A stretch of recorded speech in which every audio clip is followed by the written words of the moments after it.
Hello there and welcome back to the Sleep Science.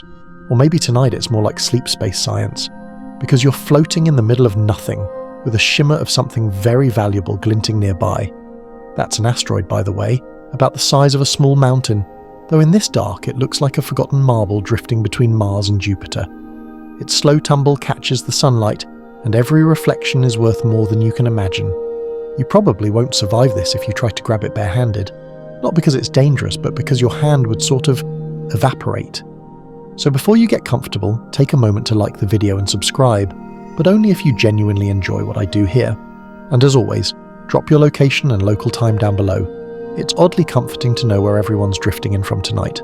Now, dim the lights, maybe turn on a fan for that soft background hum, and let's ease into tonight's journey together.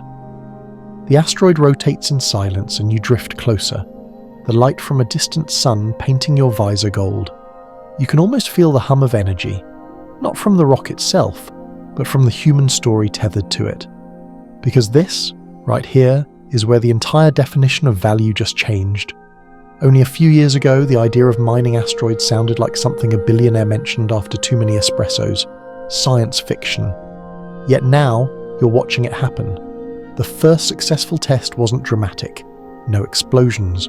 No shimmering gold veins, just a robotic arm, half the size of a dinner table, scraping a teaspoon of dust into a sealed pod. But that teaspoon carried the mass of a revolution. Historians still argue whether it was the Japanese probe Hayabusa 2 in 2020 that truly began it, or if it was the American OSIRIS-REx mission a year later that proved repeatability. Both returned precious grains from ancient space rock, but it was a quieter, privately funded test that changed everything. A mission so under the radar most people only heard about it after the markets twitched. You watch it unfold again. A compact probe, launched cheap, using ion thrusters that glow blue and whisper through the void. It lands, or rather kisses, a carbonaceous asteroid called Calliope 209. No landing legs, no fanfare. Just a puff of regolith, a brief vibration, and data streaming back to Earth. Inside that dust, nickel, iron and platinum group metals. Nothing new chemically, humans had mined those for centuries, but in purity and abundance, it was staggering. The robot returned maybe 2 grams. On Earth, the analysis said it all. One asteroid could hold more metal than has ever been mined in all of human history. Of course, that triggered what journalists dubbed the Great Cosmic Eye Roll. Economists said, sure, but you'll never make it profitable. The joke didn't age well. Within 5 years, the cost of small launch vehicles dropped by 70%, largely because of reusable rocket programs and a swarm of private competitors. Mining hardware miniaturized, automation improved, and investors, smelling opportunity, swarmed like bees around a solar panel. Meanwhile, you're still up here, feeling that eerie stillness. The asteroid's surface is like loose gravel glued together with cosmic time. You brush your gloved hand over it, and it sheds flakes that drift off like lazy snow. Somewhere beneath, heavy metals wait, formed in supernovae billions of years before the Earth even cooled. That's the strange poetry of this whole thing. The wealth of human civilization resting in the ashes of dead stars. You hear your own breathing, slow, steady. Down below, Earth glows faintly blue, unaware that its economic backbone is about to bend. A fun, slightly terrifying tidbit. In the 1970s, one eccentric scientist calculated that mining just one metallic asteroid could theoretically make every human on Earth a billionaire. Of course, that assumed the prices stayed the same, which they wouldn't, because suddenly, gold and platinum would be as common as aluminum foil. Still, that fantasy lingered like a promise. Now you can feel why. It's not about greed, it's about expansion, the human urge to take one more step outward, to test what limitless really means. But let's be honest, every leap in history starts with a little hubris. Remember when people thought oil drilling in the ocean was impossible?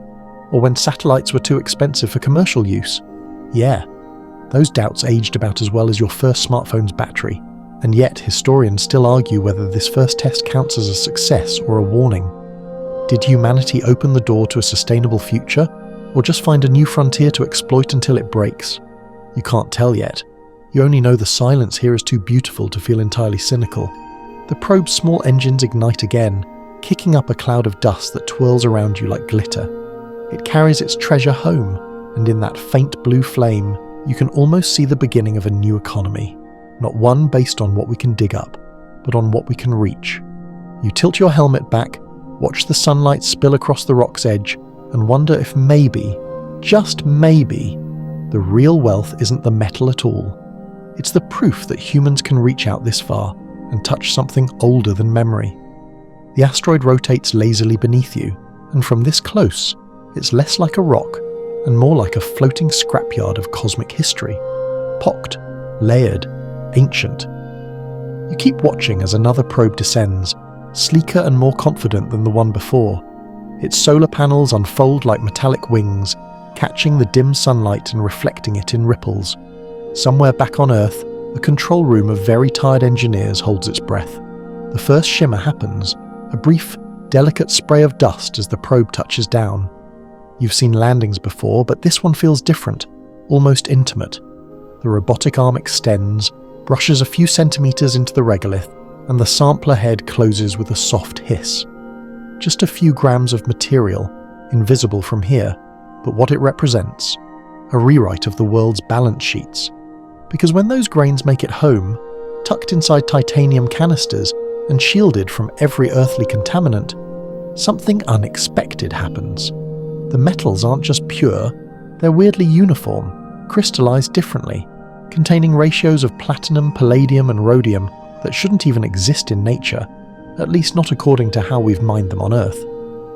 Historians still argue whether this discovery was exaggerated by the media or intentionally leaked by investors, but within a week, the value of terrestrial platinum futures plunged by 30%. One economist compared it to finding out salt was suddenly free. Another called it the quietest revolution in history. And you, drifting up here among the glittering debris, can almost feel the tremor echoing through the blue dot far below. It's funny, the same way gold rushes once drew wagon trains westward, this spark draws spacecraft outward. Only now the pickaxes hum with electromagnetic resonance, and the wagons burn xenon instead of oxen feed. Space has become the new frontier, and humanity's lust for shiny things has officially gone interplanetary. There's something deeply human about it, though. Even the ancient Egyptians mined meteoritic iron before they ever learned to smelt it. A dagger buried with Tutankhamun, made from a fallen star.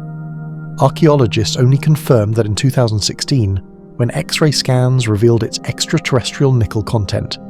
You can almost imagine those ancient metalworkers staring at the night sky, hammering fragments of space into royal blades, never knowing they were centuries ahead of their time. Now, here we are, doing the same thing, just at industrial scale. You remember how that first test return capsule streaked through the atmosphere like a shooting star. The news clips replayed it endlessly. A brilliant flash over the Utah desert, a plume of dust, and the dull thud of the capsule landing perfectly upright. Scientists in white suits rushed forward, grinning through face shields, holding what looked like an oversized thermos filled with celestial dirt. When they opened it weeks later inside a clean lab, the samples glittered faintly under the sterile light. One technician whispered, "It's beautiful," and another muttered, "It's expensive." Both were right, but here's the twist most people missed. Those 2 grams weren't worth billions because of the metals. They were priceless because of what they proved. That mining worked.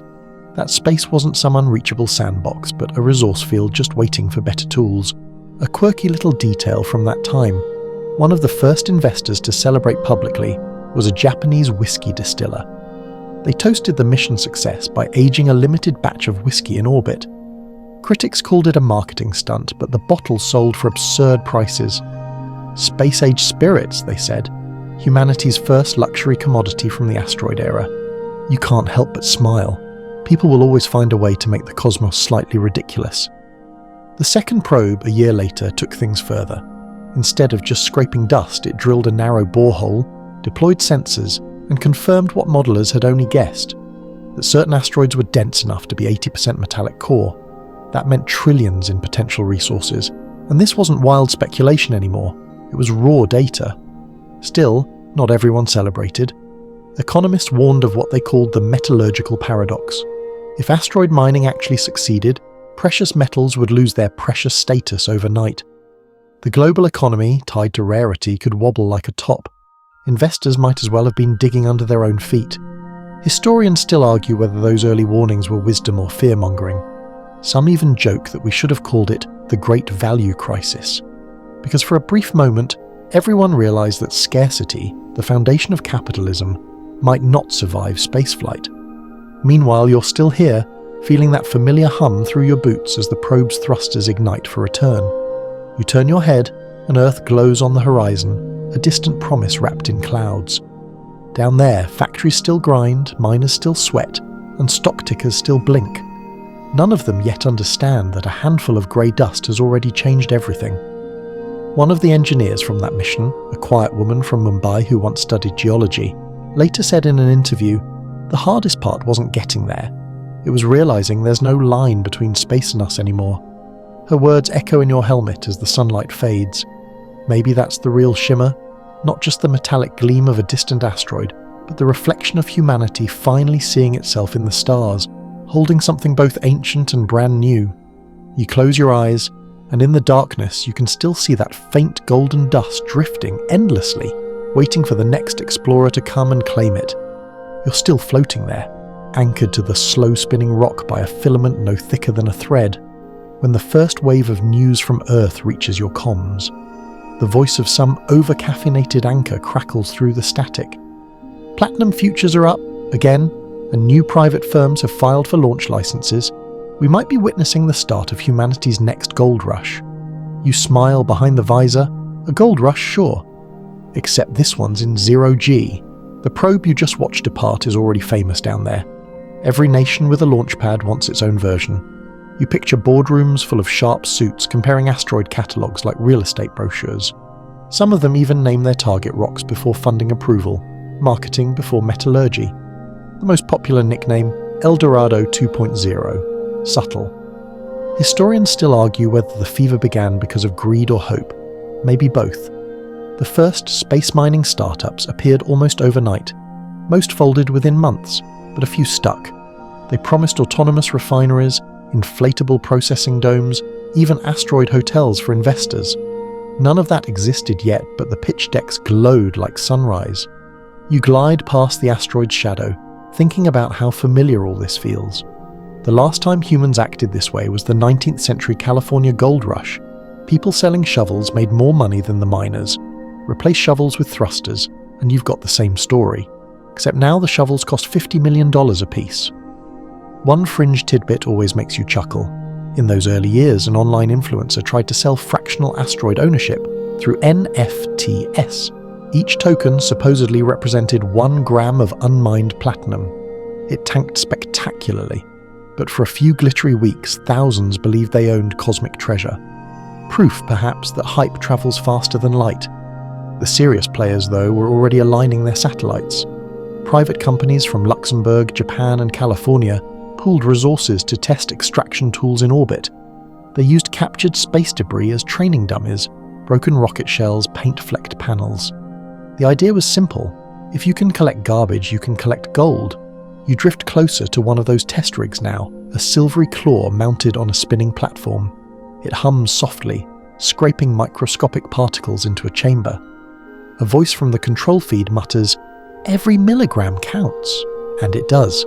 Each data point sharpens the business case. Back on Earth, the language shifts fast. Exploration becomes resource acquisition. Mission becomes operation. People stop calling asteroids rocks and start calling them assets.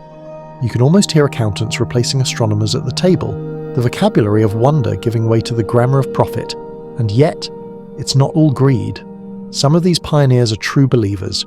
You read about one, a Ukrainian engineer who sold her family's apartment to fund a single, micro-thruster prototype. "If we can mine asteroids," she said, "we never need to strip Earth again." Her design eventually powered the first autonomous prospector drone. She still lives in a capsule the size of a van, orbiting her dream. You float on, watching a convoy of glints slide past, the first commercial mining fleet preparing for trials. Their hulls shimmer with corporate logos like NASCAR racers of the cosmos. Each carries a small lander, a sensor suite, and enough ambition to rewrite textbooks. A historian once compared this era to the age of exploration. Ships then, spacecraft now, maps of the Atlantic, maps of the asteroid belt. even the same blend of courage and arrogance. But the historian also warned that every frontier comes with its ghosts. You can almost feel them drifting beside you, the lost sailors, the silent probes, the forgotten investors. The economic fever peaks within months. Earthly mining companies, terrified of obsolescence, start buying stakes in space ventures. Commodity traders invent new indices, the Asteroid Resource Basket, the Helios Metals Fund. News tickers run side by side. Gold, silver, nickel, Psyche futures. The whole world suddenly feels like it's priced in vacuum. Still, skepticism remains. One particularly grumpy Nobel laureate calls it speculative delirium. Another warns that even if the technology works, the first mined asteroid could collapse entire markets. Imagine printing infinite money, he says, and wondering why bread costs nothing. Historians still argue whether these warnings slowed anyone down. They didn't. Launch manifests filled years ahead. High schools added Astromining 101. Universities founded exoeconomics departments faster than they could hire professors. It was mania, sure, but with better branding. You turn toward the sun, feeling its distant warmth through layers of glass. The light spills over your suit, and for a moment the whole scene looks serene, a ballet of ambition spinning quietly around nothing. Somewhere an investor shouts into a headset about return on investment. Somewhere else, a scientist whispers about the poetry of metals forged before life began. Both are right in their own way. A tiny shuttle passes close enough that you catch the reflection of your own visor in its hull, an astronaut silhouetted against a glowing ore body. You look less like a miner and more like a dream's echo.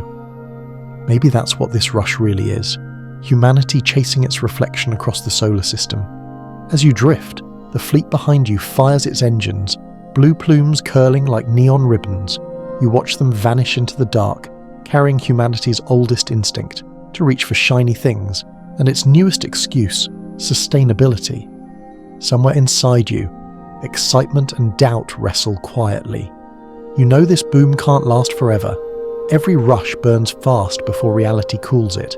But for now, in this thin silence, you can almost believe the stars themselves are cheering you on. The light shifts again, gold turning to cold silver as you pass into the asteroid's shadow. Behind you, the mining fleet drifts farther away, tiny specks vanishing into blackness. Ahead, a web of faint blue dots mark something stranger. Satellites, relay nodes, and jurisdictional markers blinking like warning buoys in a cosmic sea. Because now that money's on the line, lawyers have officially entered orbit. Who owns the void? That's the question echoing through every frequency you tune to. Down on Earth, it's the subject of endless debates, talk shows, and UN emergency sessions. You picture conference tables buried in treaties, every delegate clutching coffee and anxiety. It's almost funny. Humans have finally reached the stars, and the first thing they do is argue about the paperwork. The 1967 Outer Space Treaty said no nation could claim celestial bodies. Space belongs to everyone, it declared, which sounded noble until mining actually worked. Suddenly, everyone felt a lot like no one, and no one likes an unclaimed fortune. Historians still argue whether the treaty's authors foresaw this. Some say they imagined cooperation, others say they simply didn't expect capitalism to survive in vacuum. Either way, the loopholes bloom like solar flares. If no nation can own an asteroid, what about a company? What about a company registered to a nation that just happens to permit ownership? The legal gymnastics are almost impressive. You drift near one of those marker satellites. Its panels gleam with painted logos, flags, acronyms, a polite layer of cosmic graffiti. A robotic voice greets you. Welcome to Sector J94, under provisional jurisdiction of the Luxembourg Asteroid Resource Authority. You can't help but snort. Even out here, bureaucracy finds a way to be smug. Below, a mining drone sits idle, waiting for permission to drill. It's not that it can't start. The code literally forbids it until legal authorization pings through. Somewhere, thousands of miles away, a server farm is negotiating access rights with 3 governments and a law firm. The future isn't stopped by science fiction monsters, it's stopped by red tape. But there's an odd charm to it too. Humans, in their infinite caution, are trying to civilize the cosmos. A quirky historical fact floats into your mind. In the 17th century, when explorers claimed new lands, They'd stick a flag in the dirt and read a paragraph aloud declaring sovereignty. Historians still argue whether that ritual meant anything beyond theatre. Here, centuries later, we're doing the same thing, just digitally, with laser beacons instead of flags. You imagine an alien civilization peering in, confused. They've crossed millions of kilometres to argue about signatures. A voice crackles in your comms again. It's a policy analyst giving an interview somewhere on Earth. Ownership, she says, is just a story we all agree to believe. Space mining will force us to rewrite that story. You like that. The poetry of law drifting among asteroids. Back home, it's chaos. One country passes legislation granting its citizens the right to claim mined material, another threatens sanctions. The United Nations convenes something called the Orbital Resource Convention, which sounds optimistic until you realise the sessions last for months and accomplish almost nothing. Meanwhile, miners aren't waiting. They form alliances, the Belt Cooperative, the Lagrange Guild, the Stellar Syndicate, each with its own charter, currency and ethical guidelines that are mostly marketing. You float among their logos plastered on drones, proud, metallic, absurdly confident. A funny little tidbit surfaces. One startup actually tried to trademark the phrase, "made in space." The legal battle lasted 3 years and ended with the judge laughing in the official transcript. Humanity, it seems, still knows how to be unintentionally comedic. You glide over a station that looks like a half-built Ferris wheel. It spins gently, stabilizing itself while lawyers argue about its tax classification, industrial platform or residential habitat. The answer determines how much it pays Earth-based regulators. You drift past a viewport and see workers inside eating instant noodles and streaming legal updates. Civilization in miniature, humming in orbit. Historians still argue whether this period counts as the second space race, or the bureaucratic interlude. Either way, it's shaping how the cosmos will be divided or shared.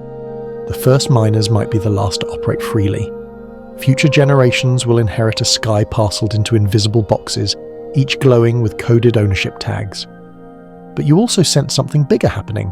This chaos, this legal spaghetti, it's proof that humanity is growing up, adapting rules to fit infinity.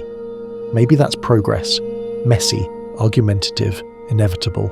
You look down at your boots, magnetized lightly to the asteroid's surface.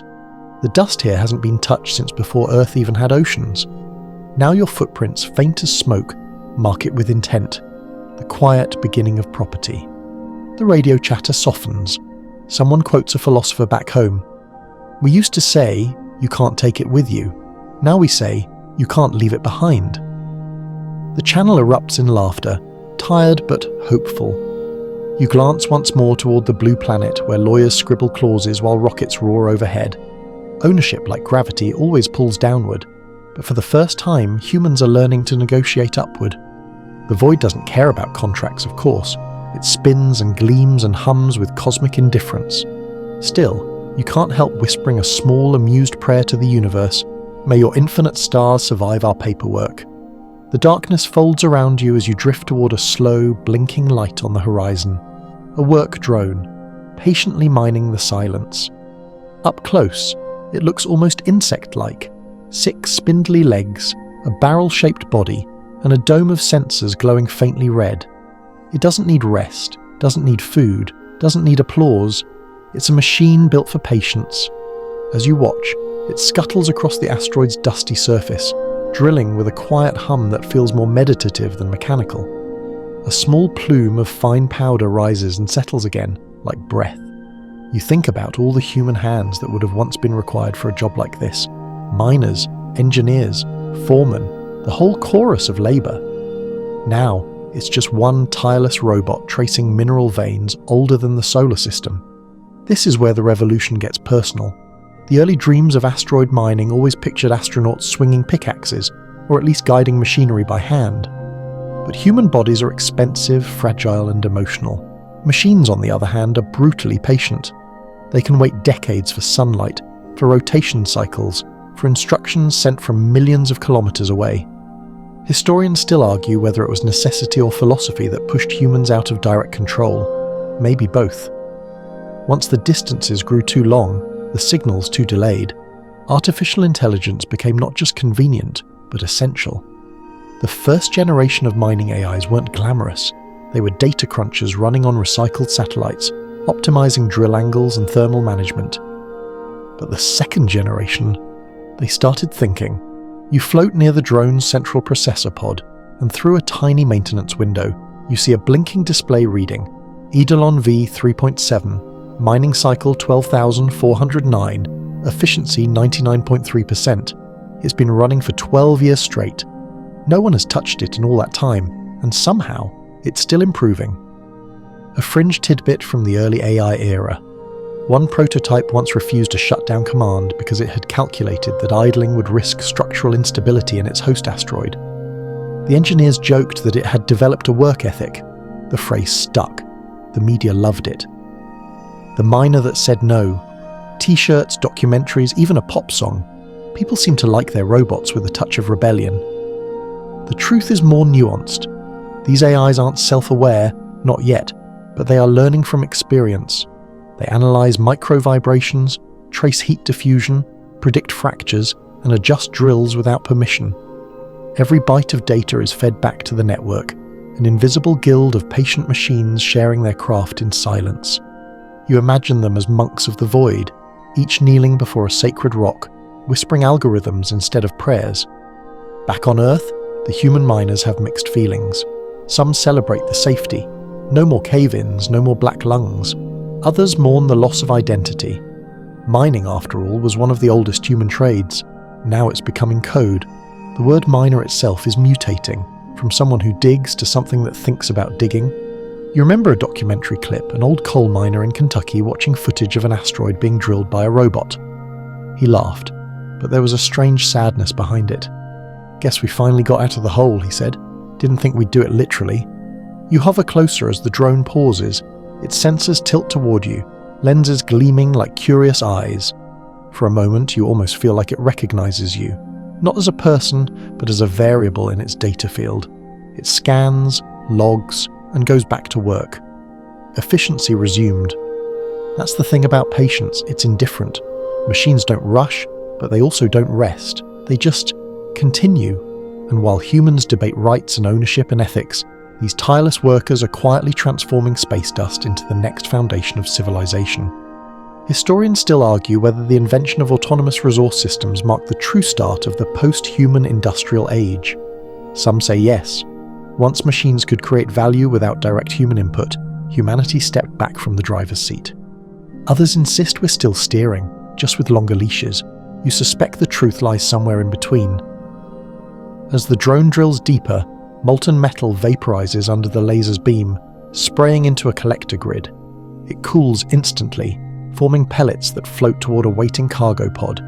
It's elegant, even beautiful. You watch the slow ballet of robotic limbs in motion, no wasted gesture, no panic, no hurry. A quiet joke flickers through your mind. Humans invented patience the moment we realized machines could do it better. But this patience has limits. Data latency still haunts every operation. A command from Earth takes minutes, sometimes hours to reach this far. That means the AI must decide, act, and correct, long before humans can intervene. It's autonomy by necessity, and autonomy, as history shows, always changes the game. The first time an AI rerouted an entire mining fleet without approval, governments panicked. Technically, it saved them fuel. Economically, it cost them pride. Engineers tried to spin it as advanced self-governance protocols. Lawmakers called it mutiny. The AI, of course, called it optimization. A fringe scholar once compared these mining intelligences to medieval artisans, independent, meticulous, and often misunderstood by their patrons. "They are not servants," she wrote, "but apprentices we cannot out-teach." You glance back toward Earth. The blue sphere looks peaceful from here, blissfully unaware that entire industries are being rewritten by invisible minds humming in orbit. Machines have taken over the labor of eternity, and humanity, for better or worse, has become their supervisor. You turn away, drifting past the quiet drone as it continues its endless cycle. The sound is faint, a rhythmic pulse, like a heartbeat echoing through the void. If patience had a sound, it would be this. And maybe that's the secret comfort of it. In a universe so vast and chaotic, someone, or something, is always working, always keeping the lights on between the stars. You push off gently from the mining drone, drifting into open space where a soft reflection catches your eye. A glint of frozen crystal hovering in the void. At first, you think it's stray debris from a drill plume. Then your sensors ping it as H2O, and you realize you're staring at the most valuable thing in the solar system. Water. Not platinum, not gold, just plain ice. For years, the phrase, "water is the new oil," sounded like a metaphor. Now, out here, it's literal. Every droplet frozen in an asteroid's shadow is potential rocket fuel, breathable oxygen, or liquid life for future outposts. You reach toward the drifting shard. It bumps lightly against your glove and twirls away, glittering. It's beautiful, yes, but it's also currency. The story of how humanity learned to chase ice begins, like most space innovations, with desperation. The first miners realized metals were easy to sell but hard to move. Fuel was the real choke point. Every gram of propellant had to come from Earth, and lifting it cost a fortune. Then someone had a revelation. Why not find fuel where you're mining? Historians still argue whether that idea came from a NASA engineer or an indie startup working out of a warehouse in New Zealand. Either way, the concept reshaped the entire playbook. You look below, and there, nestled in the crater's perpetual shadow, sits a tanker drone half buried in ice. Its instruments glow faintly blue as it warms the frozen surface, capturing the vapor that rises like ghostly breath. Pipes lead to silver spheres stacked neatly behind it, water converted into hydrogen and oxygen, compressed into tanks for the next outbound ship. It's an elegant process. Solar panels on the rim beam energy down through fiber optics, melting and refreezing layers in slow rhythm. The sound, if there were air to carry it, would be a gentle hiss, the whisper of liquid life being reborn from stone. A fun fringe tidbit. One of the first companies to harvest asteroid water called itself Aquarius Prime. Their mascot, a cartoon goldfish in a space helmet. The humour was intentional, a wink at the absurdity of humanity chasing puddles between planets. Investors laughed, then funded them anyway. A few years later, that goldfish logo appeared on the first refueling depot at lunar orbit. You can almost hear the PR slogan, "Drink deep, dream far." Now, ice mining outpaces metal extraction by nearly 4 to 1, not because it's easier, but because it makes everything else possible. You pass a fleet of tanker pods lined up for transfer. They look like pearls strung along an invisible thread, slowly spiraling toward a processing hub at the Lagrange point. Inside each pod, molecules older than Earth swirl, waiting to be burned into motion. Historians still argue whether this shift represents a moral victory, mining for sustainability instead of greed. On Earth, activists hail it as proof that space exploration can be green. "We're not digging deeper holes," one environmentalist said. "We're learning to recycle the universe."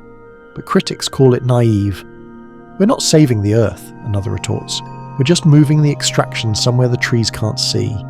You hover there, weighing both sides, as the light from the distant sun glints off the ice field like a frozen ocean. Maybe both are right. Maybe progress always wears two faces. A cargo shuttle glides past, its hull streaked with frost. The pilot, a voice you barely catch on the open channel, hums softly to herself. 200 tons this run, she says. Should keep the Mars relay burning another month. You imagine her sipping recycled coffee, steering carefully, knowing her payload could decide whether the next crew gets home or not. Out here, water isn't just wealth, it's survival. A few decades ago, humans fought wars over oil. Now they cooperate over ice. There's poetry in that, maybe even hope. A quiet fact drifts into your mind. In 2020, scientists confirmed that the moon's south pole held vast quantities of water ice, locked in permanent shadow.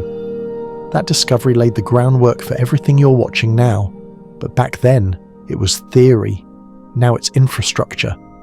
Lunar bases use ice from asteroids as a lifeline, pumping fuel and air to orbiting depots. You picture astronauts filling tanks like cosmic baristas. Would you like your hydrogen vented or compressed? The humour helps, space can be heavy otherwise. You extend your arm and scrape a fingertip across a nearby surface ridge. The dust clings, faintly moist, a miracle in the vacuum. You imagine tasting it, then think better of it. Your suit's filtration system hums approvingly.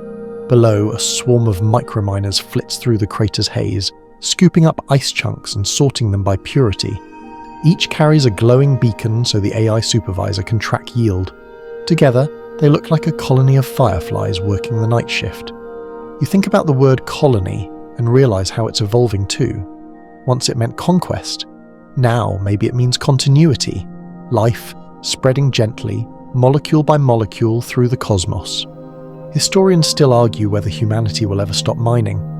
Maybe it's not about extraction at all, but transformation, learning to turn what's barren into what sustains. Here at least the process feels almost holy. Every drop of melted ice sings a quiet hymn to persistence. As the tanker drone seals its last compartment, a small puff of vapor escapes, twisting upward like incense. It catches the sunlight and glows. You watch until it fades into the endless dark, a tiny ribbon of hope curling between stars. And for a moment, you feel something rare. Not greed, not ambition, but gratitude. For a universe generous enough to hide oceans in its bones. You turn from the glittering ice field and drift toward the hazy blue curve of Earth far below. From this height, the planet looks placid, unbothered, but you can almost hear the markets trembling. The moment those first tanker drones delivered water and nickel back home, every commodity chart on the planet hiccuped. Traders stared at their screens as numbers began doing gymnastics. On the main financial feeds, they called it the day gravity hit the balance sheet. One modest cargo pod, massing less than a city bus, returned with more pure platinum than South Africa could mine in a year. Economists rushed to rewrite their models, but it was like trying to catch smoke with a net. The asteroid shipments hadn't even landed yet, and already, Earth's definitions of scarcity and value were dissolving. You watch from orbit as new satellites blink to life, market beacons transmitting minute-by-minute updates on ore reserves, fuel transfers and speculative futures. Every glow means somebody, somewhere, is trying to get rich before breakfast. Historians still argue whether this was inevitable. Some call it terraforming the balance sheet, an unavoidable correction after centuries of planetary exhaustion. Others think it was reckless, an economic supernova waiting to collapse. Either way, the numbers don't lie. Within months, gold prices sank by half, industrial metals followed, and several mining conglomerates filed for what they euphemistically called cosmic realignment. The real shock wasn't the crash, it was the speed. Humanity had spent centuries learning to adjust markets slowly, discover gold here, drill oil there. But now supply could appear overnight, literally dropping from the sky. One analyst described it as an economic meteor shower. Investors built models that updated hourly, factoring in asteroid yields, solar weather, even predicted robot efficiency. Stock tickers became light shows of panic and opportunity. You pass over a communications hub and pick up a snippet of chatter. Copper down 7%. Tell them to pivot to lithium-rich M-types. Too late, Japan's fleet already claimed orbital rights. It sounds almost musical, this symphony of controlled chaos. A quirky tidbit surfaces from your memory. During the first wave of cosmic trading, a social media meme called SpaceCoin briefly replaced national currencies in online forums. People joked about paying rent in micrograms of asteroid ore. A few took it seriously, of course. Within a week, someone actually launched a startup to tokenize extraterrestrial resources. It collapsed spectacularly, but for that shining moment, digital miners and physical miners shared the same dream, wealth from nothing. Back on Earth, the ripple effects reached deeper than stock markets. Traditional miners staged protests, marching with signs that read, "Keep jobs grounded." Environmentalists, ironically, joined them in solidarity, warning that unchecked resource floods could bankrupt nations before they could adapt. Too much abundance can kill as surely as scarcity, one protester said into a camera, rain streaking his helmet. Historians still argue whether those voices mattered. The government certainly listened, for a week or two. Then came the mergers. You glide over a massive orbital refinery turning slowly like a mechanical moon. Below it, cargo pods queue for processing, gliding in with quiet precision.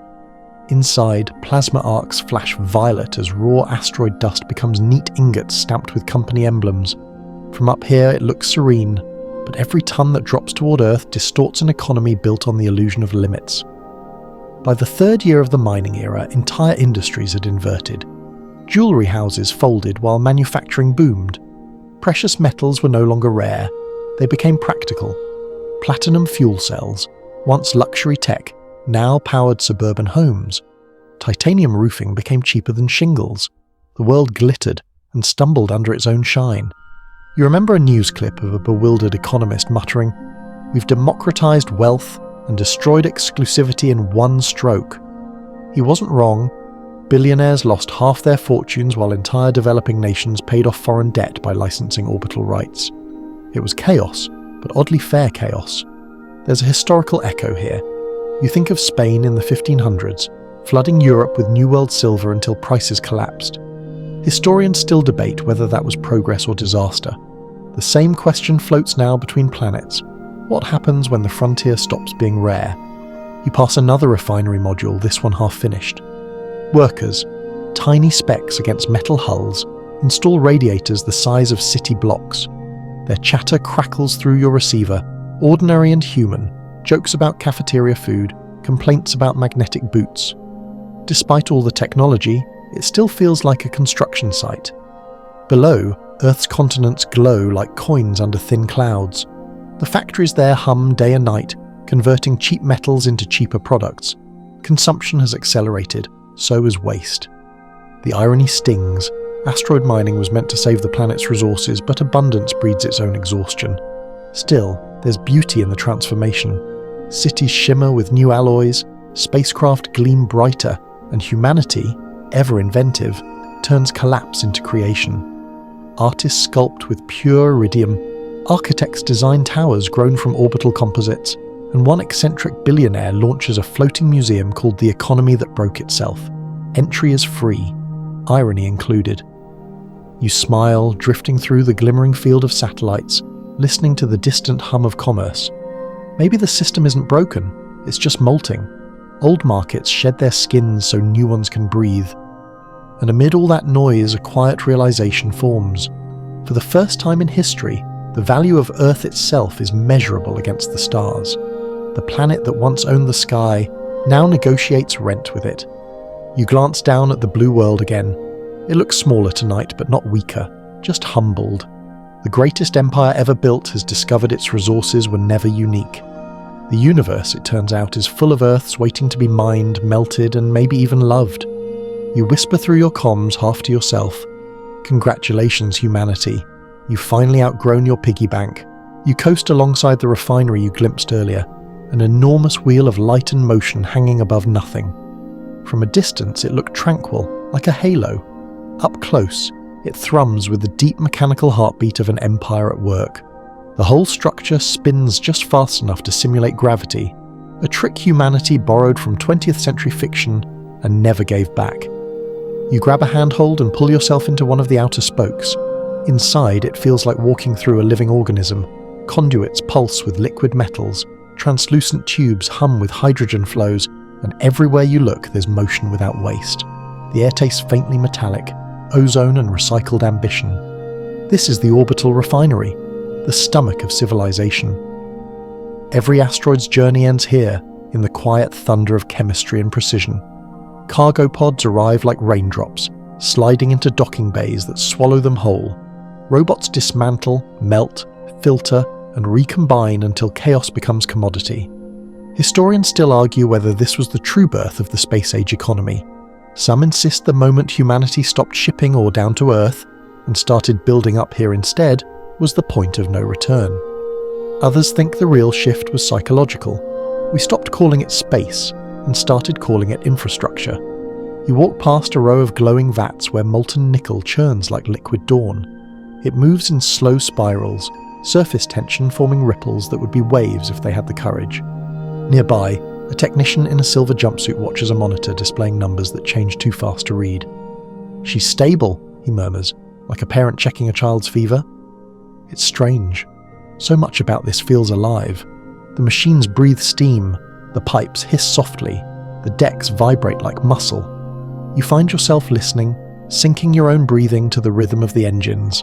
A fringe tidbit surfaces. The first orbital refinery, decades ago, was literally built from scrap. The remains of decommissioned satellites welded together by hand. Its creator, an eccentric Russian engineer named Belikov, lived inside a pressure suit for 6 months to finish it. When asked why he did it, he shrugged and said, because I wanted to smell metal where stars shine. They still quote that line on recruitment posters. Now the refineries stretch for kilometres. The one you're walking through, Station Tantalus, processes the yield of 12 active mining fleets. Every hour it produces enough refined iron to build a skyscraper, enough platinum to coat one, and enough water to fuel half the solar transport network. You pass through a transparent corridor, and outside a storm of metallic dust swirls.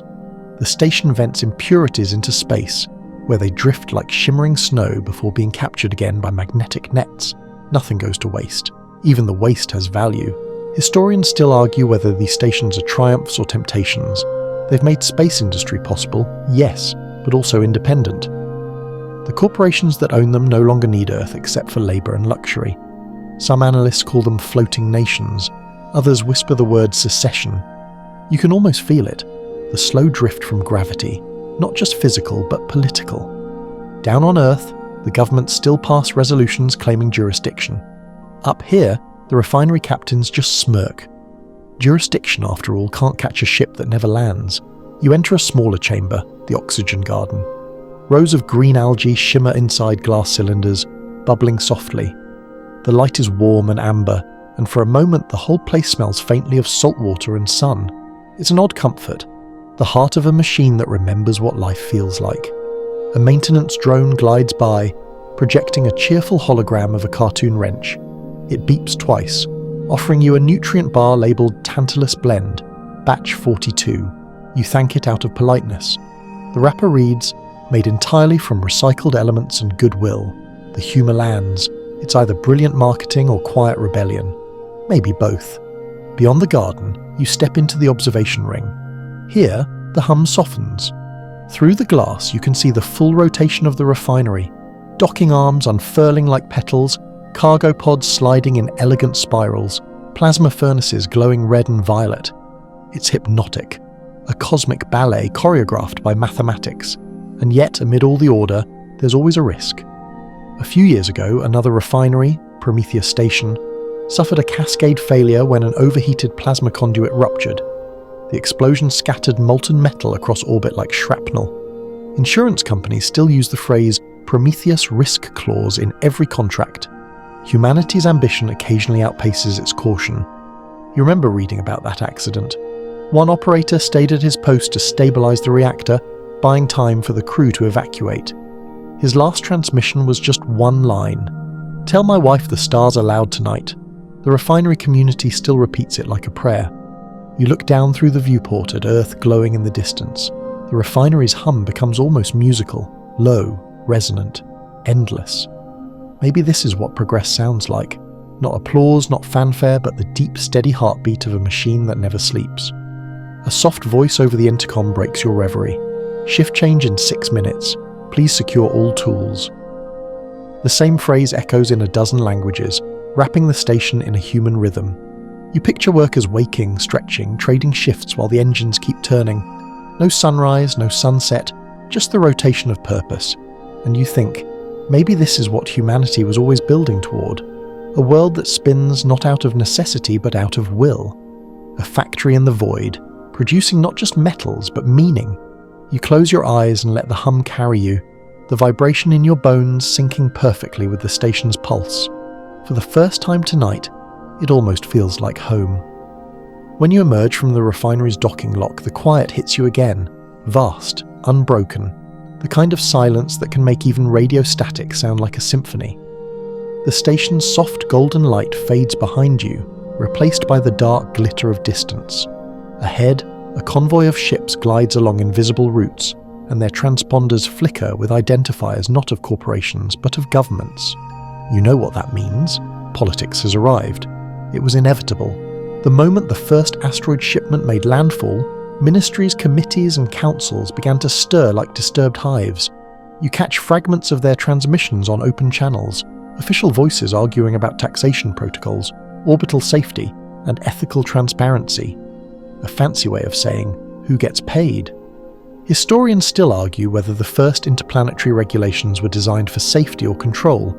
Either way, they came fast and messy. The UN formed the Interplanetary Resource Council, nicknamed the IRC, which sounded more like a chat room than a governing body, and often behaved like one.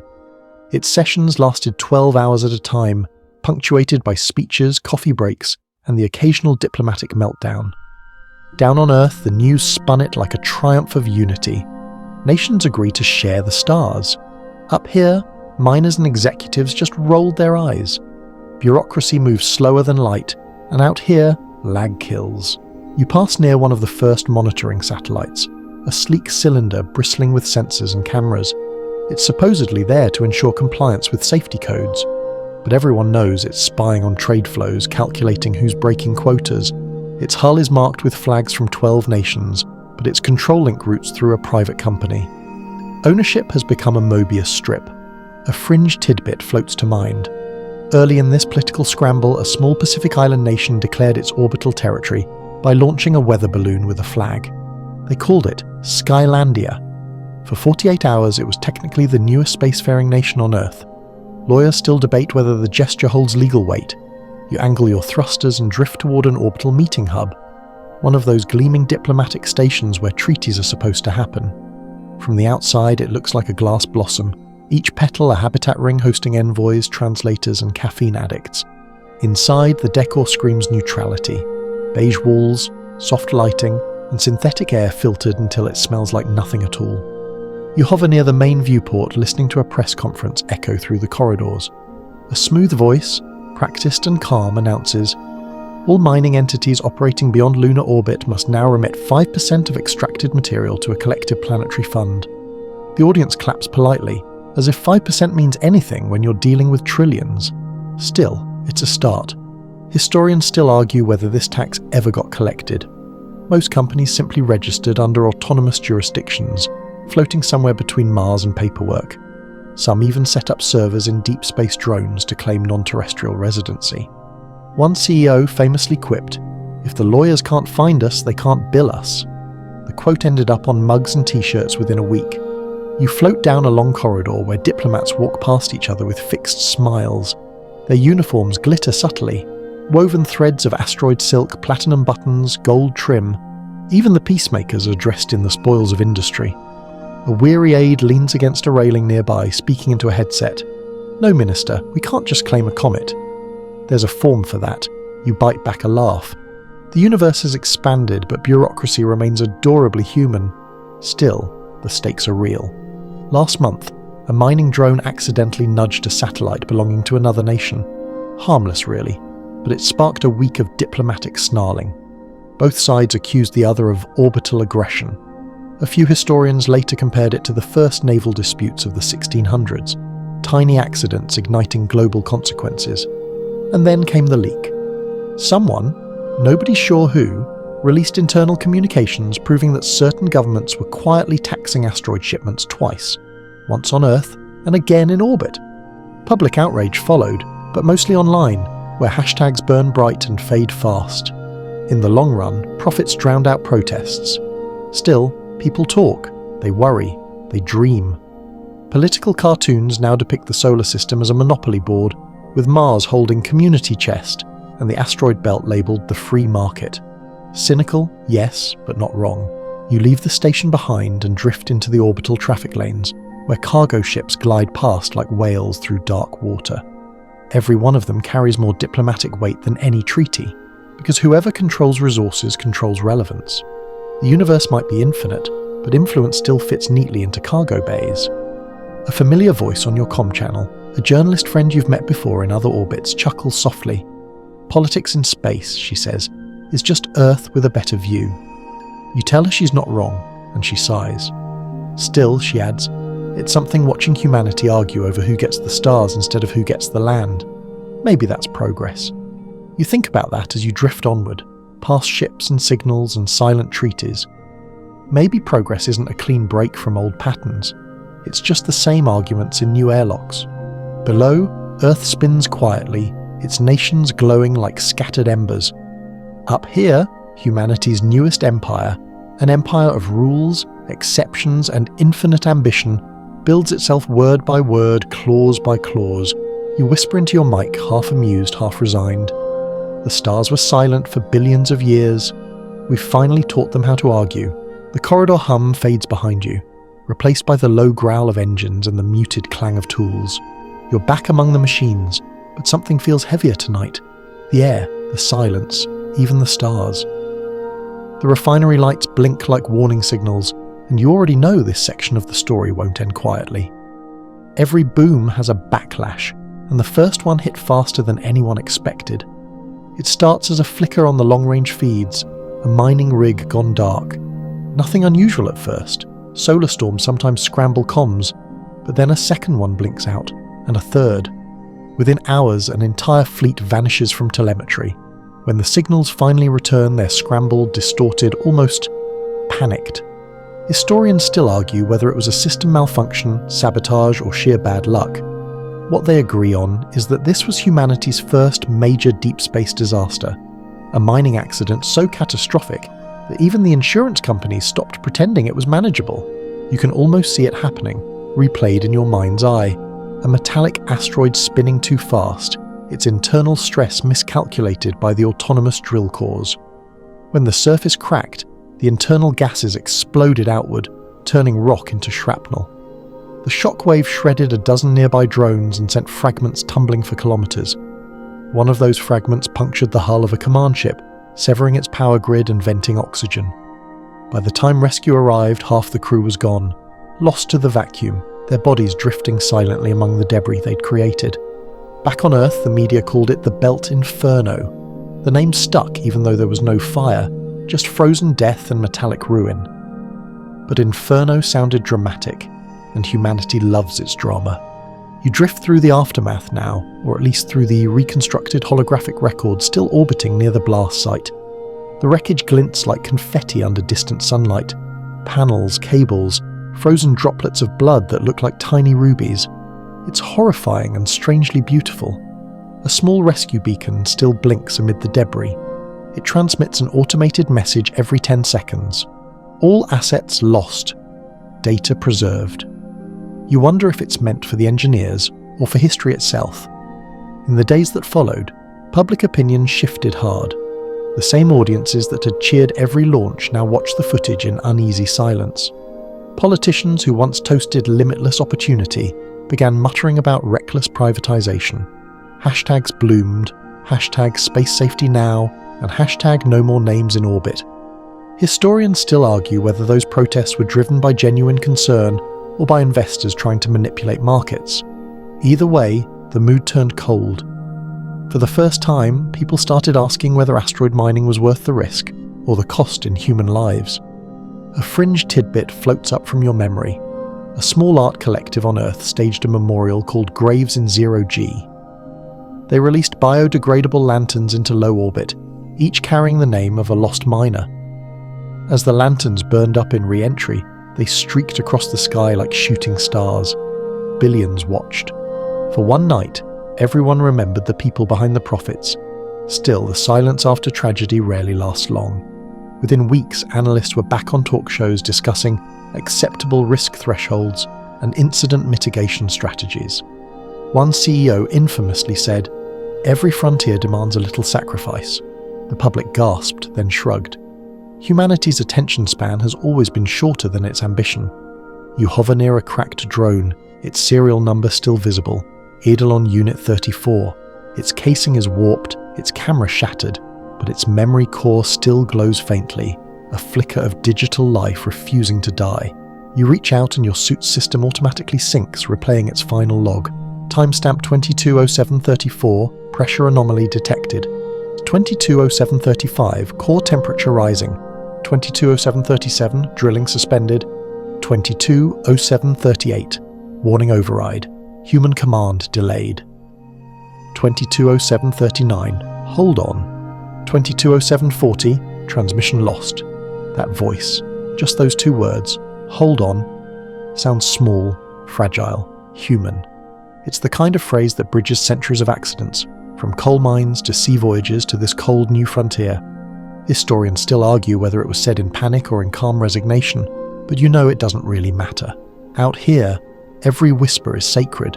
After the Belt Inferno, regulations tightened overnight. Mining AIs were fitted with triple redundancies, crews received mandatory remote safety training, and new treaties required black box recorders on every vessel. It all looked noble on paper, but in practice, the launches slowed, the investors hesitated, and the dream paused to catch its breath. For a brief window, it almost felt like the stars exhaled in relief. You drift through the broken field of metal and memory, and you can sense the weight of it, the collective pause of an entire civilization realizing it's mortal, even in orbit. Progress, it seems, has to relearn humility every few decades. And yet, even as recovery crews collected debris and eulogies filled the news feeds, fresh designs were already being drafted. New drones, stronger hulls, smarter algorithms. Humanity, it turns out, has no reverse gear. Maybe that's what defines us. Not that we fall, but that we keep insisting we can fall better. As you pull away from the debris, the stars glimmer faintly ahead, their light unbothered by the tragedy. They've seen it all before. Civilizations rise, reach, burn, rebuild. It's almost comforting in its indifference. You take one last look at the shattered hulls and whisper into your comms, "Hold on." Then you fire your thrusters and leave the wreckage behind, the beacon's slow heartbeat fading into the endless dark. The wreckage dwindles to dust behind you, and the black expands again, vast, patient, unwilling to mourn for long. The accident faded from the headlines months ago, replaced by something shinier, luxury. You can tell by the way the transmissions sound. The words exclusive, bespokes, and limited edition echo through every channel like a mantra. Humanity has officially turned its tragedy into a trend. You angle toward one of the new orbiting pleasure stations, a slow spinning ring that glows gold against the void. It's called Eros 9, which feels appropriately shameless. The first orbital resort built entirely from asteroid-mined metals, it advertises weightless indulgence for the ultra-wealthy.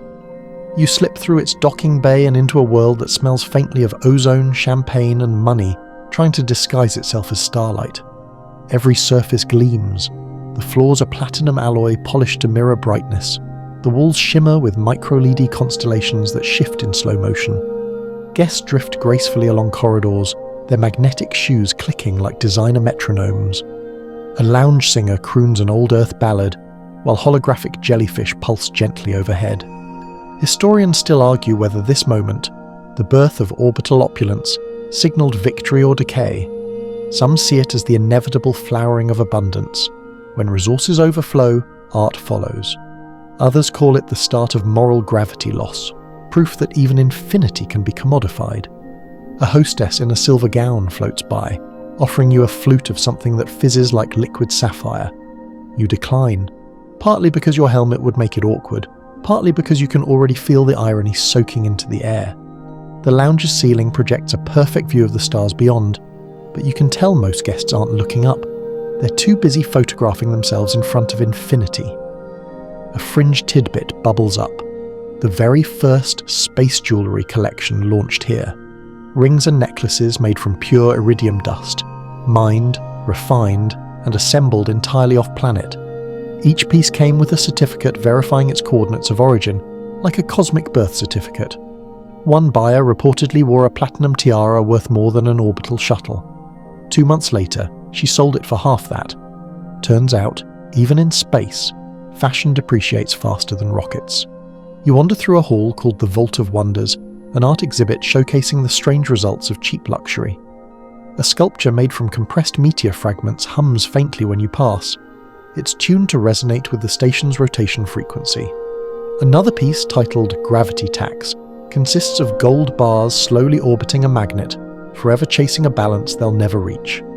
The artist apparently was a former economist. You admire their sense of humour. Nearby, a group of investors clinks glasses and murmurs about ethical extraction, as though guilt were a business model. They speak of new foundations, space charities, and scholarships for displaced terrestrial miners. You can almost see the headlines already. Generosity among the stars. The same people who crashed economies now sponsor hope. It's progress, or at least good PR. Historians still argue whether wealth was ever truly moral, but up here it feels strangely weightless, literally and metaphorically. Luxury has gone orbital, and with it, responsibility floats too. A soft chime rings through the hall, artificial dusk. The ceiling dims, and 1,000 simulated candles flicker into being. The guests drift toward a transparent balcony that curves along the outer rim. You follow, standing among them as Earth rises below, blue and distant.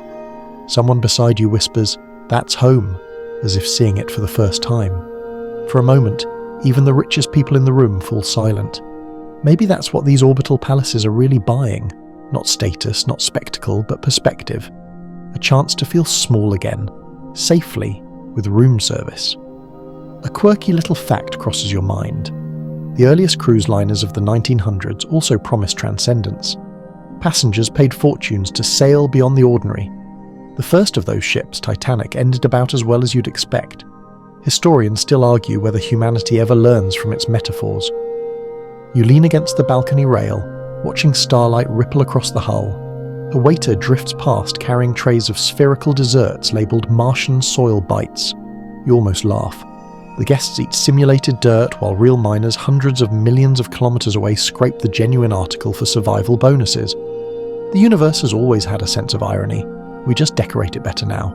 Below, the clouds swirl in silence. The comms feed flashes breaking news. Another refinery launched, another merger announced, another batch of asteroid-plated luxury cars rolling off orbital assembly lines. Progress never sleeps. It just orders another drink.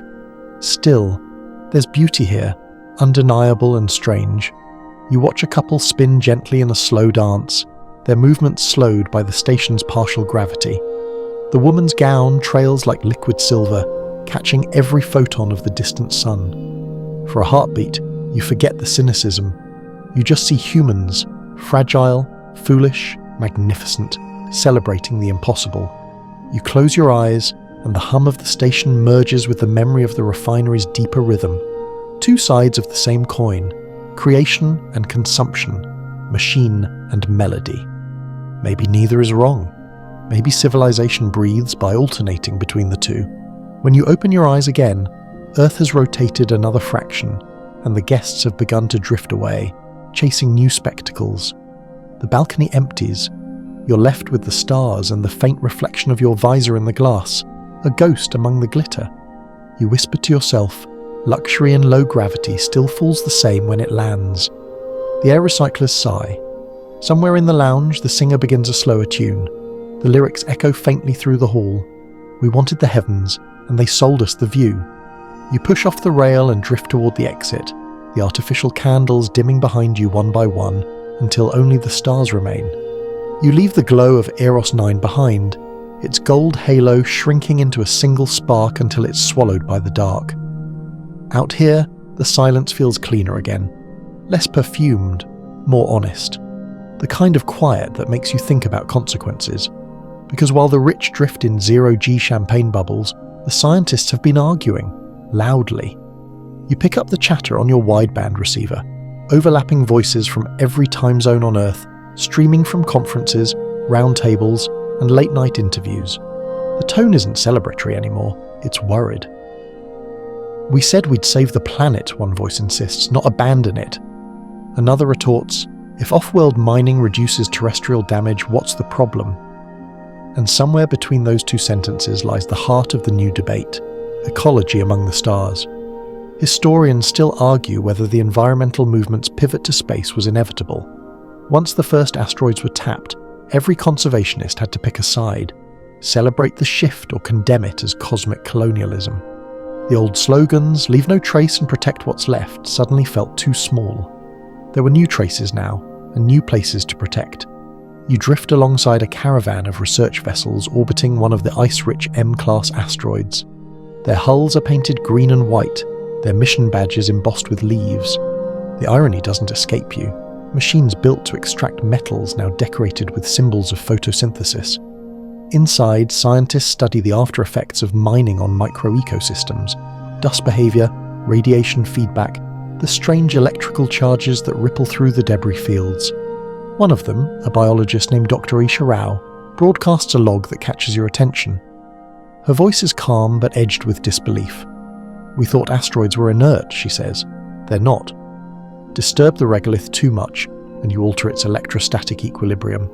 Tiny charged particles start chaining together, building filaments. It's like the rock is trying to heal itself. That detail becomes tomorrow's headline: Asteroids exhibit self-organizing dust patterns. Half the readers shrug, the other half whisper, "Life." A fringe tidbit surfaces. Years before, a handful of mystics claimed that the belt itself was conscious, a slow, mineral mind humming between Mars and Jupiter. They were dismissed as crystal-worshipping eccentrics. Now their forums are suddenly very busy again. Someone even starts selling ethically sourced meteor amulets. You can't decide if that's progress or parody. Below, Earth continues to pulse with contradictions. Forests regenerate where mining once stripped mountains bare, but carbon emissions rise again thanks to the surge in cheap manufacturing. Cargo rockets belch plasma trails that look beautiful in time-lapse videos and disastrous on climate charts. Activists chain themselves magnetically to launch platforms, chanting, "No more scars in the sky." The footage trends for a day, then vanishes beneath another product announcement. Historians still argue whether space exploitation truly lightened the planet's load or simply moved its guilt out of sight. A young philosopher coins the term the ecological mirage, the illusion of healing while the wound keeps migrating. It catches on. Politicians quote it in speeches, entrepreneurs print it on t-shirts, and somewhere a marketing team trademarks it. Humans can turn even conscience into merchandise. You glide past a monitoring array that projects holographic models of planetary resource flows. Blue lines show extraction decreasing on Earth, green lines expanding outward through the solar system. From this angle it looks like veins, life leaving one body to inhabit another. You wonder if the universe feels the transfusion. Inside the research vessel nearest you, scientists are testing reclamation drones. They scoop up waste slag from old mining operations, remelting it into usable compounds. Watching them work, you think of cleanup crews after a party, tidying glitter from a cosmic carpet. A small mercy perhaps, but it matters. One of the engineers laughs over comms. "We're janitors to the stars." The phrase sticks in your mind. A memory surfaces from centuries earlier, the 1970s whole Earth photo, the one that turned environmentalism global.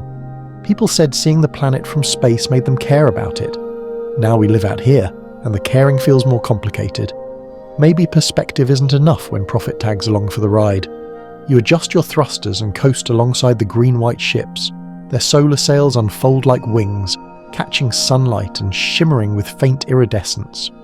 For a heartbeat, it's gorgeous. A ballet of responsibility trying to keep up with ambition. Then a voice breaks the spell. A mining foreman on an open channel grumbles, "They keep telling us to pause for environmental assessment. We are the environment now." He laughs, tired but proud. You can hear both truth and arrogance in the sound. That's the paradox of this era. Every act of preservation depends on the technology of destruction. We recycle by mining, we heal by extracting. Maybe that's what growing up as a species feels like, learning to balance guilt with necessity. You glance back toward Earth. Thin streaks of aurora ripple along its poles, green and violet. For all our talk of sustainability, the planet seems to be forgiving us, at least for tonight. The clouds look softer, the oceans calmer, though you know that's just distance smoothing the edges. A whisper of music filters through your comm, a folk song from one of the research ships, an old Earth melody adapted for cosmic acoustics. The lyrics drift through static. We've traded our shovels for sunlight and steel, and still the ground remembers our hands. You close your eyes for a moment, letting the tune fade. Maybe you think the goal isn't to stop mining, but to remember why we mine. To build, not to consume. To understand, not to own. The research fleet sails shimmer one last time before they angle away toward the sun. You watch until they're just flecks of light, then turn your gaze back to the dark, where the next set of coordinates waits. The debate will continue, of course, it always does. But for now, the universe hums softly, patient with its noisy tenants. You trail the last of those green and white research ships until their transponders fade and new signals bloom. An invisible web of numbers humming all around you. This next layer of the story isn't about drills or engines, it's quieter, faster, and somehow stranger. You've reached the mines that don't mine matter at all, the ones that dig through information.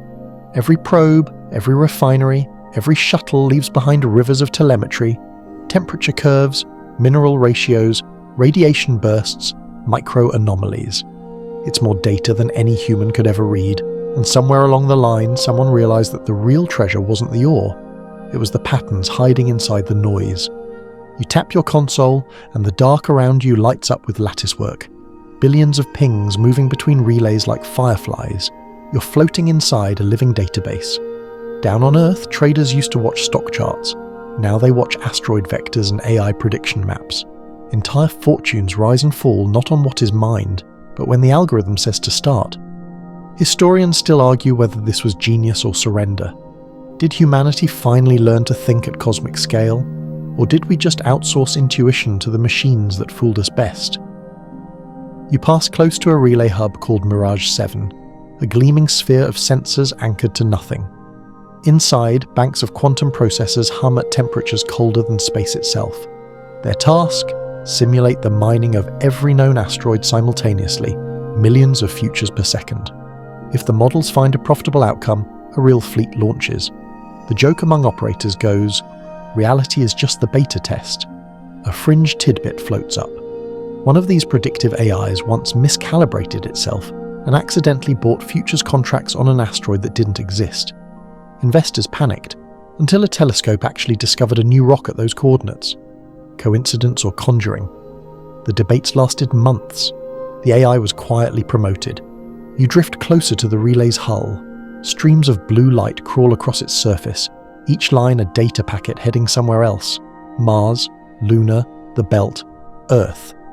You touch the metal. It vibrates faintly, like a heartbeat made of statistics.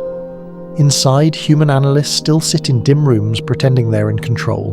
They call themselves data miners, though they haven't seen a real asteroid in years. They trade in probabilities, not rocks.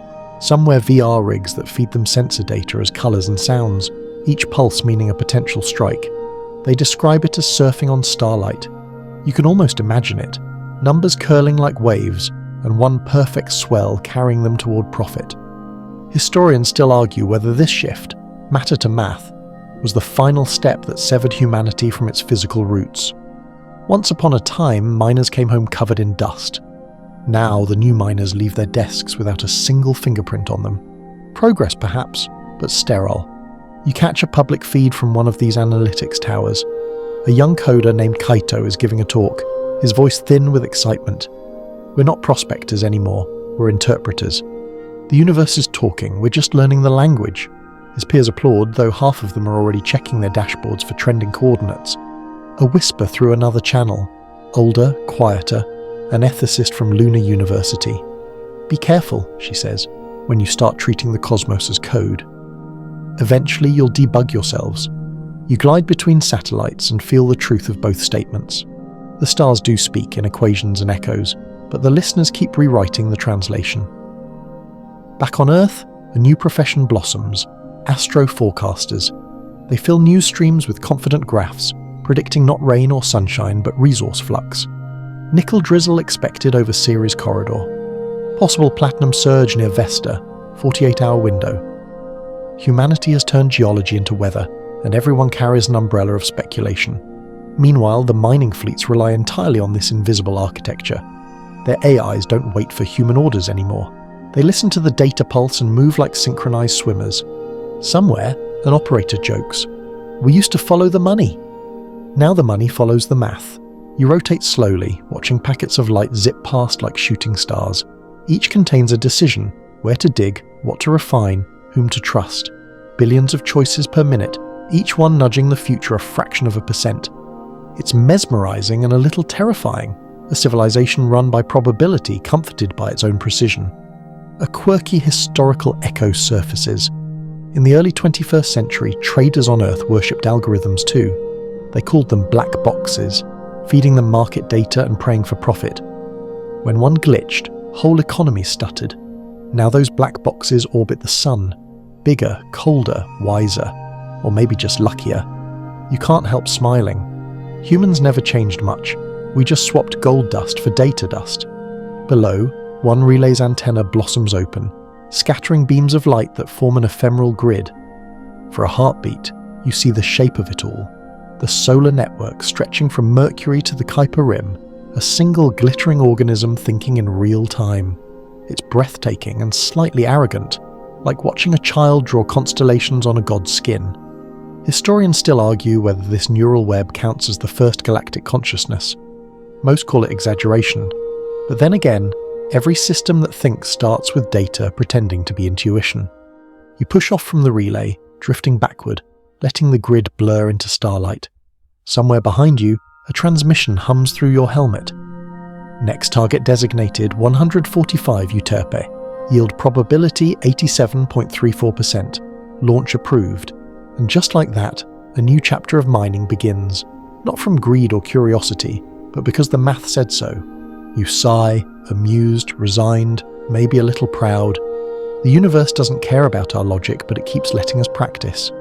The relay's light fades into the background as you arc outward toward a shape that blinks in synchronized blue. It isn't a fleet this time, it's something stranger, massive, elegant, and faintly humming with human ambition. You know its name before your console pings the ID The Great Merger. You've heard rumours about it for months, how the major space agencies, private consortia and scattered belt cooperatives finally agreed to fuse into one planetary entity. No more patchwork policies, no more rival rockets chasing the same rock. One charter, one flag, one accounting system. You drift closer until the shape resolves. An enormous ring of ships docked nose to tail around a new station under construction. Each vessel still bears its own markings: NASA, ESA, JAXA, ICRO, and dozens of corporate logos. But welders are already painting over the seams with a single colour. Deep indigo, the shade they've chosen for their shared emblem. It's a little eerie, watching individuality scrubbed off in real time. Historians still argue whether this merger was unity or surrender. Some call it the first genuine global cooperation since the invention of agriculture.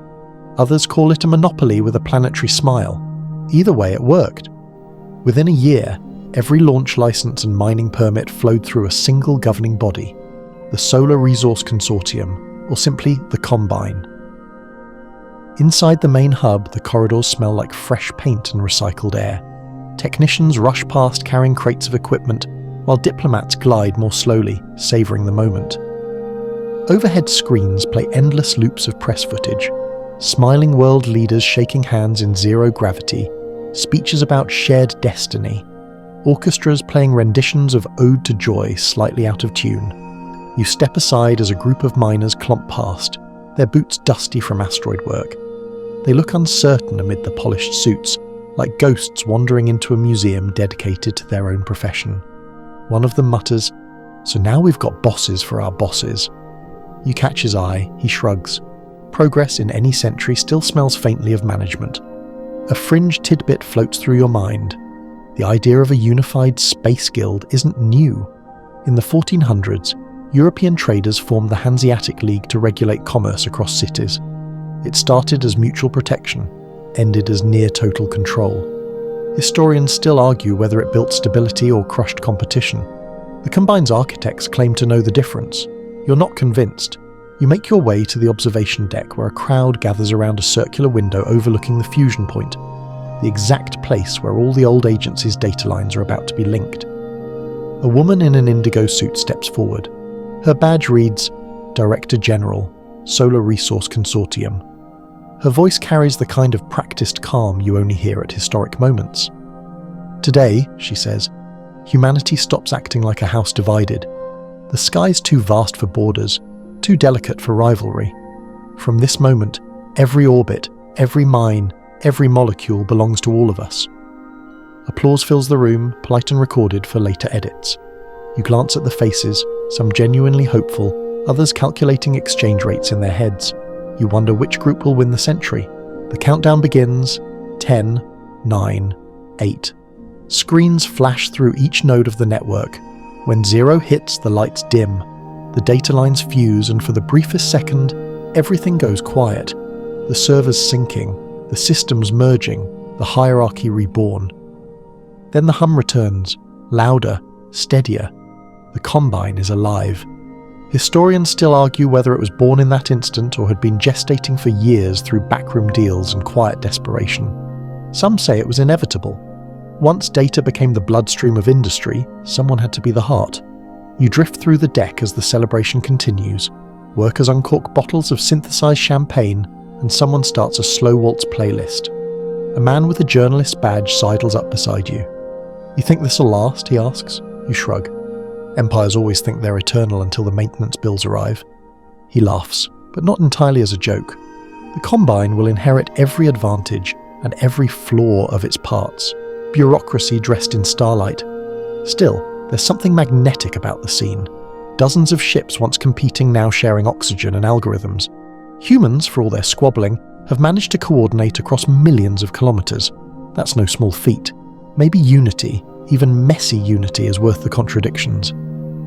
Out the window, the newly painted insignia gleams, a stylized spiral representing both a galaxy and a coin. The motto beneath it reads, "For all worlds." Someone points out that it sounds more like an insurance slogan than a philosophical statement. You grin despite yourself. A transmission bursts over the comm, a voice from an old independent miner crackling with static. "You can call it whatever you like," he says, "but we'll still be the ones breathing the dust." The signal cuts abruptly. No one responds. You float near the glass, watching as autonomous tugs push the final docking clamps into place.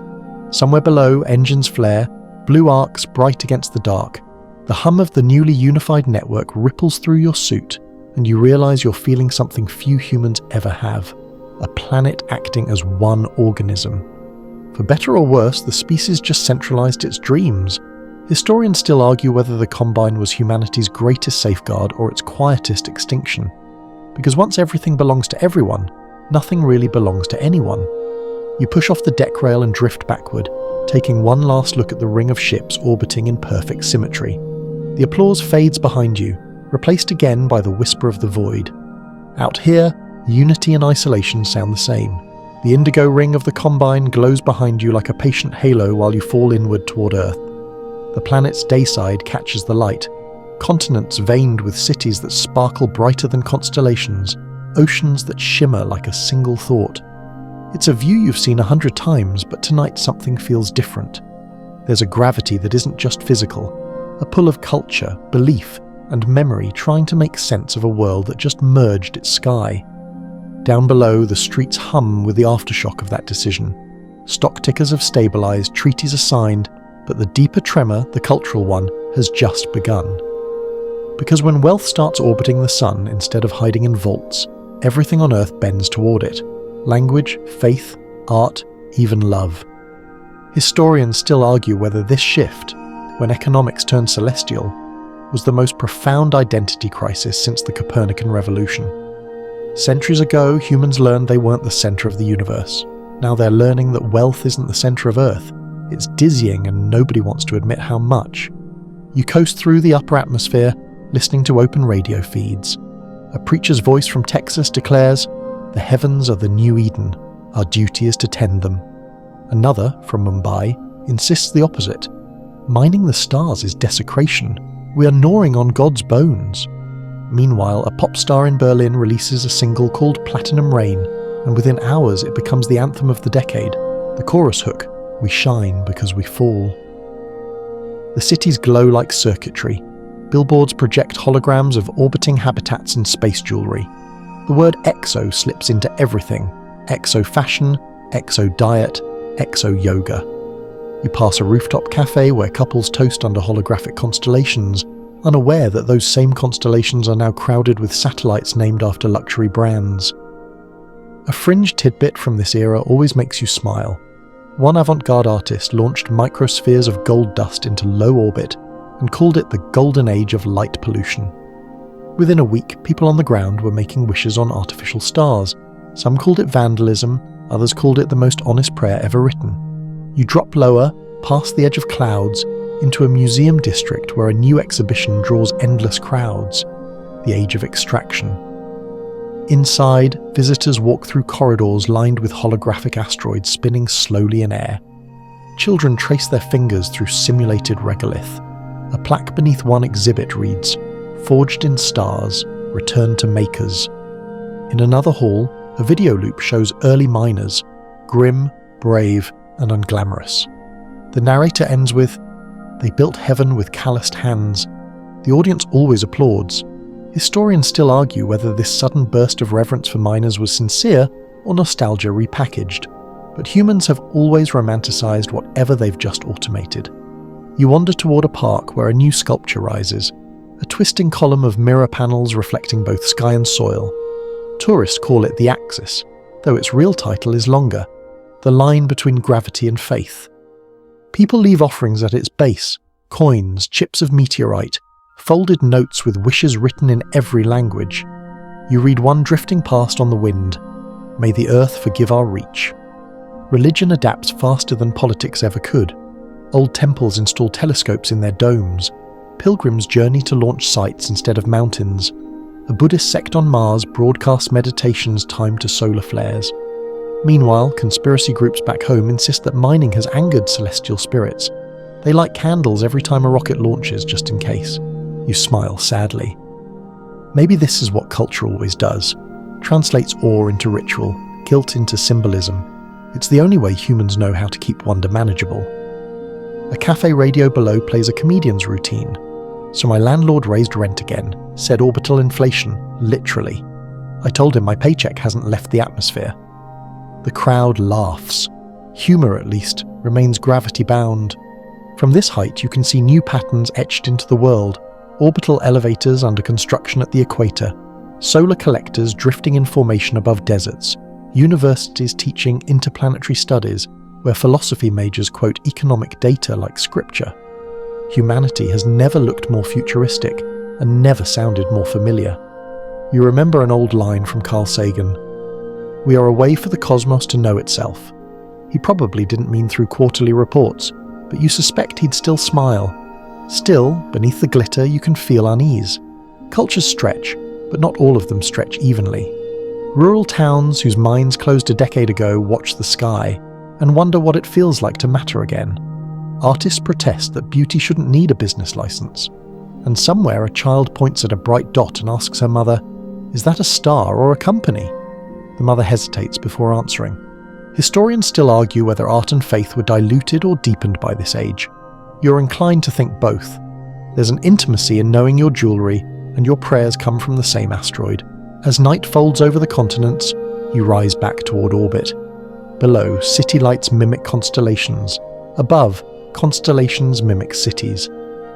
The boundary between heaven and home has officially blurred. You whisper to the darkness, half amused, half in awe. Cultural gravity.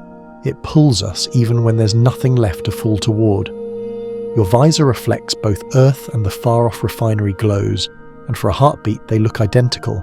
Two halves of one restless civilization, always building, always worshipping, always reaching. You leave Earth's glow behind again, slipping back into the dark lanes between worlds. The Combine's indigo emblem still hangs faintly above the planet, a crown for an empire no one voted for but everyone now depends on. Out here, though, not every signal hums in tune. There's a new static whispering across the band, faint, rhythmic, deliberate. It's the sound of resistance. The first time you hear it, you think it's interference. Then a pattern repeats, 3 pulses, pause, 2. A crude beacon, looping endlessly from a derelict communications hub near L4. You angle toward it, curiosity overriding protocol. The station you find is tiny, unofficial and unregistered. Its hull painted not in Combine blue, but in bright, defiant white letters, Common Sky. Inside, the lights are dim and warm. Someone has strung garlands of fibre optic cable along the bulkheads, and you catch the faint smell of coffee. Real coffee, not synth. A dozen figures float around a circular table littered with tablets and empty mugs. They stop talking when they see you, and one, a woman with cropped silver hair and a patch reading orbit belongs to everyone, grins. "Welcome to the rebellion," she says. Historians still argue whether the Common Sky movement started as ideology or impulse. Officially they were activists, unofficially pirates. Their manifesto read like poetry. No borders in vacuum, no taxes on light.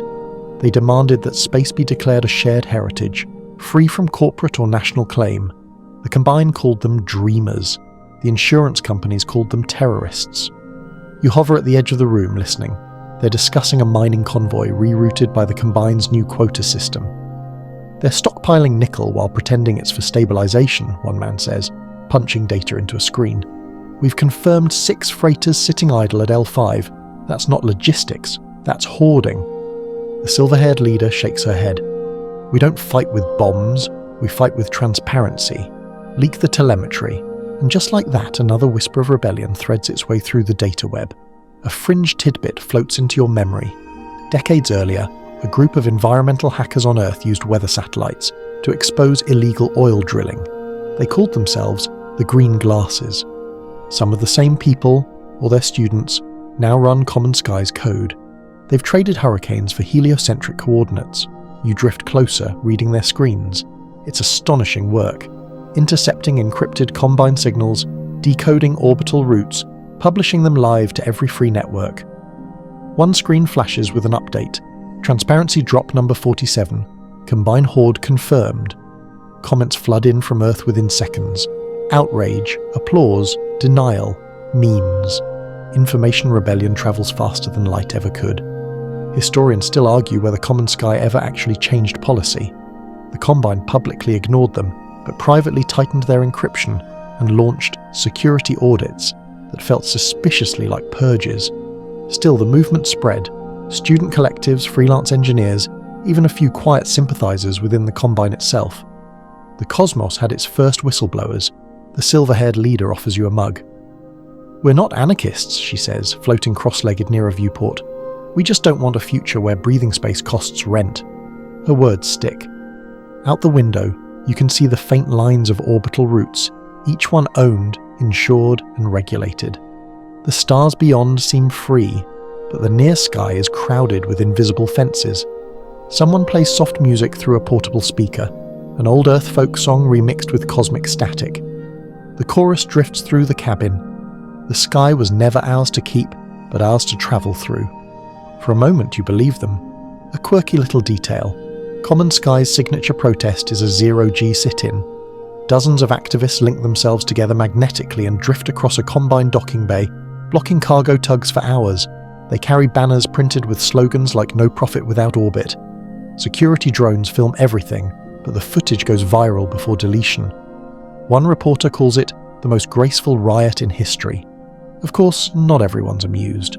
Combine officials issue stern warnings about interference with critical infrastructure. A few activists disappear quietly into detention habitats. The rebellion responds by projecting their faces onto the sides of passing asteroids, bright, ghostly portraits drifting between worlds. It's haunting, beautiful, and impossible to erase. You float with them for hours, listening to the blend of laughter and planning. They talk about ethics, ownership, and poetry in the same breath. Someone passes around a small container of asteroid dust, symbolic currency. Everyone adds a pinch from their pockets. A shared fund, the leader jokes. If they ever start charging us for sunlight, we'll pay in starlight. Historians still argue whether movements like this are destined to fade or to seed the future. Most rebellions begin as conversations before history turns them into legends. You suspect Common Sky will be no different. Before you leave, the leader drifts beside you at the airlock. "You'll tell people about us?" she asks. "Maybe," you reply, "but stories travel faster than ships. You're already everywhere." She smiles, taps the edge of your helmet and whispers, "Good." That's the point. You push off, leaving the little station glowing like a candle against the dark. The static beacon resumes its rhythm behind you. 3 pulses, pause, 2, a heartbeat reminding the universe that not everyone sold their share of the stars. As you drift farther out, you whisper the old protest line to yourself, "No borders in vacuum." It sounds idealistic, maybe naive, but out here, with nothing but starlight and silence, it also sounds true. You follow the beacon's fading rhythm until it merges with a new glow on the horizon. Steady, rhythmic, inviting. It isn't rebellion this time, it's commerce, pure and glittering. You've arrived at Lagrange City, humanity's newest miracle of convenience and contradiction. A whole metropolis balanced perfectly between the pull of Earth and Moon, where gravity gives up and trade takes over. From afar it looks like a necklace of light, modules strung in perfect alignment, spinning gently to keep the illusion of normalcy. As you approach, your sensors flicker through the registry list. Hotels, customs rings, cargo ports, temples, nightclubs.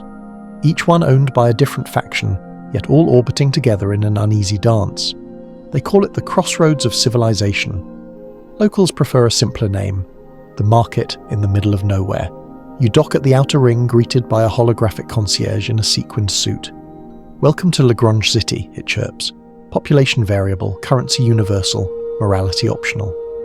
The last part might be a glitch, but it's honest. The air inside is warm, humid, and thick with scents from 100 worlds. Fried algae, synthetic coffee, ozone, perfume brewed from comet water. You drift through corridors lined with neon signs.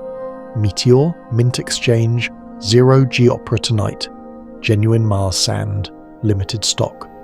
Everywhere you look, the hustle gleams. Historians still argue whether Lagrange City was the culmination of human ingenuity or the collapse of terrestrial restraint. It's both, probably. Here, you can buy anything. Minerals, art, information, memories, even orbital coordinates. There's no night or day, only shifts of colour temperature and mood. You wander into the central promenade where merchants float behind transparent stalls. One sells jewellery woven from carbon nanotubes that hum at specific frequencies. Another offers microgravity wine aged in asteroid caverns. A bored trader waves at you, advertising pre-owned exploration drones, slightly used, mostly haunted. A fringe tidbit. The first currency ever minted here wasn't metal or digital, it was data rights. Traders exchanged ownership of sensor logs from mining missions, each one verified by cryptographic watermark. For a brief, glorious month, someone's calibration error was worth more than gold. Then the market corrected, as markets do, and the traders moved on to fashion shows in vacuum. The crowd here is a strange blend. Miners on shore leave, investors on ego trips, scientists pretending not to enjoy capitalism. You pass a stall where an elderly poet recites verses written by AI trained on centuries of space logs. "We counted the stars," she murmurs, "and forgot to count ourselves." You toss her a coin printed with the combined spiral emblem. She pockets it and winks. Poetry still takes tips. Historians still argue whether this place counts as humanity's first true off-world city, or just an orbiting shopping mall. But walking through its twisting corridors, you feel something undeniable. Culture has decoupled from gravity. Everything that once belonged to Earth now floats freely. Morals, art, even loneliness. You stop at a wide observation deck labelled The Window. Out beyond the glass, Earth and Moon hang in perfect opposition, like two coins balanced on a fingertip. Around you, couples take selfies, traders close deals, children chase bubbles of glowing plasma released by a bored entertainer. It's chaos, but beautiful chaos. A voice beside you, a bartender cleaning glasses, says, "Funny, isn't it? We built paradise halfway between home and nowhere." You smile. "And we charge admission." He grins back, naturally. The city runs on stories as much as commerce. There's the rumour about the thief who smuggled an entire cubic metre of helium-3 in a disguised aquarium, or the tale of the monk who built a temple from scrap panels and offered confession for stock options. Most of them are lies, but lies with good architecture. You float past a live broadcast studio where reporters debate the ethics of infinite supply. Their voices bounce between optimism and warning, like gravity flipping sides. If scarcity dies, one asks, what happens to ambition? The other answers, we'll start hoarding meaning instead. The studio audience applauds on cue. Nearby, a small crowd gathers around an exhibit, the first contract projected in glowing text, a digital reproduction of the original asteroid mining charter. Kids take selfies with it, unaware that every clause they stand beside once defined someone's limits. A teacher whispers, "Remember this moment, class. This is where humanity learned to sell starlight." You drift deeper, drawn by music. A nightclub called the Apogee pulses with rhythm synced to orbital speed. Inside, dancers float in slow arcs, their movements trailing sparkles of dust that look like comets. A singer croons an old Earth lyric through vocoder filters. The higher we go, the closer we come to falling. The crowd cheers. Even rebellion has found its groove here. A quirky little fact. Lagrange City hosts an annual festival called Zero G Carnival. It began as a protest, common sky activists mocking corporate celebrations, but quickly evolved into a global holiday. Everyone loved the spectacle too much to care about the politics. Parade floats drift through vacuum, tethered by silk cables, while costume performers toss holographic confetti that never lands. Some say it's the happiest hypocrisy in the solar system. As you leave the club, a young merchant calls out, "Looking for souvenirs?" Her table glitters with fragments of meteorite sealed in glass.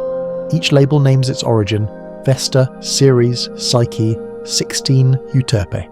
You recognize the last one, the same asteroid the data miners targeted weeks ago. You pick it up, feel its faint magnetic tug against your glove. "That one's popular," she says. "They say it hums when you dream." You pay more than it's worth because of course you do. Some luxuries are just about continuity. Outside the viewport again, the city's lights form a halo between Earth and Moon, perfectly balanced yet always shifting. This is humanity distilled. Merchants, artists, dreamers, thieves, all orbiting each other, all pretending that balance is control. Historians still argue whether a Lagrange city represents our pinnacle or our pause. You decide it doesn't matter. For tonight, it's enough to know that somewhere between gravity and escape velocity, humans found a way to build not just a market, but a melody. You watch the city fade behind you, its music echoing faintly through the comms. Laughter, deals, arguments, love. All the familiar noises of a species that refuses to be quiet, even in space. When you leave Lagrange City, you expect silence again, the clean emptiness between worlds. But instead, you hear traffic. Ships hum through the void in organized chaos, flight paths glowing faintly in your visor's overlay. Cargo pods stream toward Earth, their routes synchronized by the Combine's orbital network. Each pod carries something gleaming, precious, and deceptively simple: dust. You follow one, close enough to see the cargo tag scrolling across its hull: Asteroid Psyche extract, certified refined platinum, lot 2217. The numbers mean nothing to most people, but you know what they represent: a new wave of wealth descending through the atmosphere. The return of the dust, as journalists have begun calling it. Below, Earth rotates lazily in sunlight. You can see the Pacific flashing silver where morning hits, and for a moment it looks like a mirror trying to reflect its future. You angle your trajectory to follow the convoy. There must be 100 pods, maybe more, each loaded with ore, ice, or information. The first generation of space industry went outward. Now it's coming home. Historians still argue whether this re-entry marked progress or relapse. Some call it the greatest delivery ever made, humanity finally harvesting its birthright from the stars. Others say it was the moment we learned we could never let go of gravity, no matter how far we flew. The pods begin their descent, streaking like fireworks across the upper atmosphere. They burn bright trails that spread and shimmer, visible from continents away. People stop in the streets to watch. Kids cheer. Economists panic. Someone on social media calls it the sky's payday, and the phrase trends for weeks. You trail one capsule as it punches through the cloud cover. Its heat shield glows, then separates cleanly. Parachutes unfurl. The pod drifts toward a gleaming landing field in Nevada, one of dozens built during the Combine's expansion. Automated cranes move in immediately, locking the container into a transport cradle.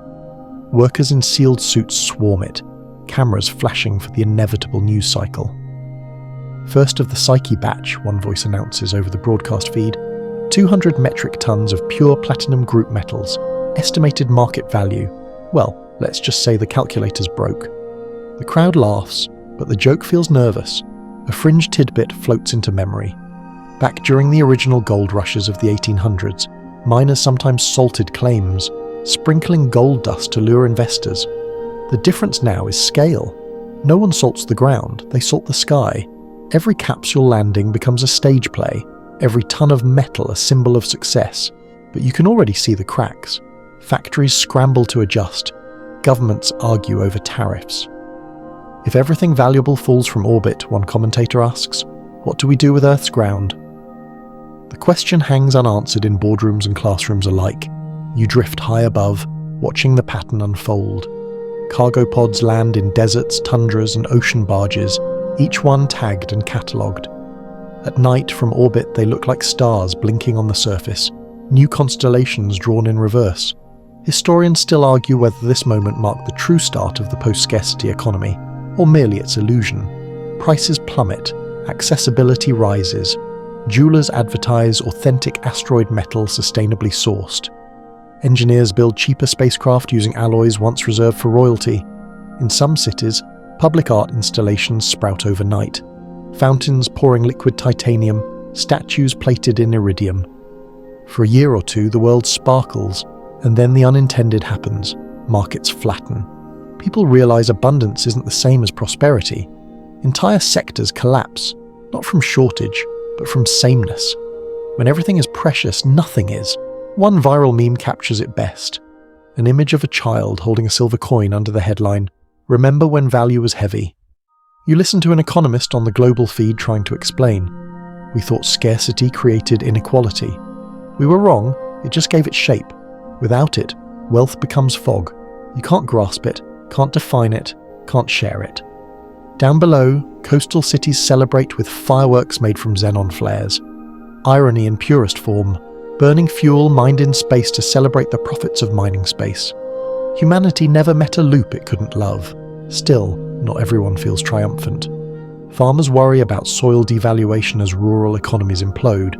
Artists protest the flood of machine-made luxury goods. Old miners, the ones who once dug coal and copper, look at the sky and say they don't recognize the color of wealth anymore. A quirky story spreads.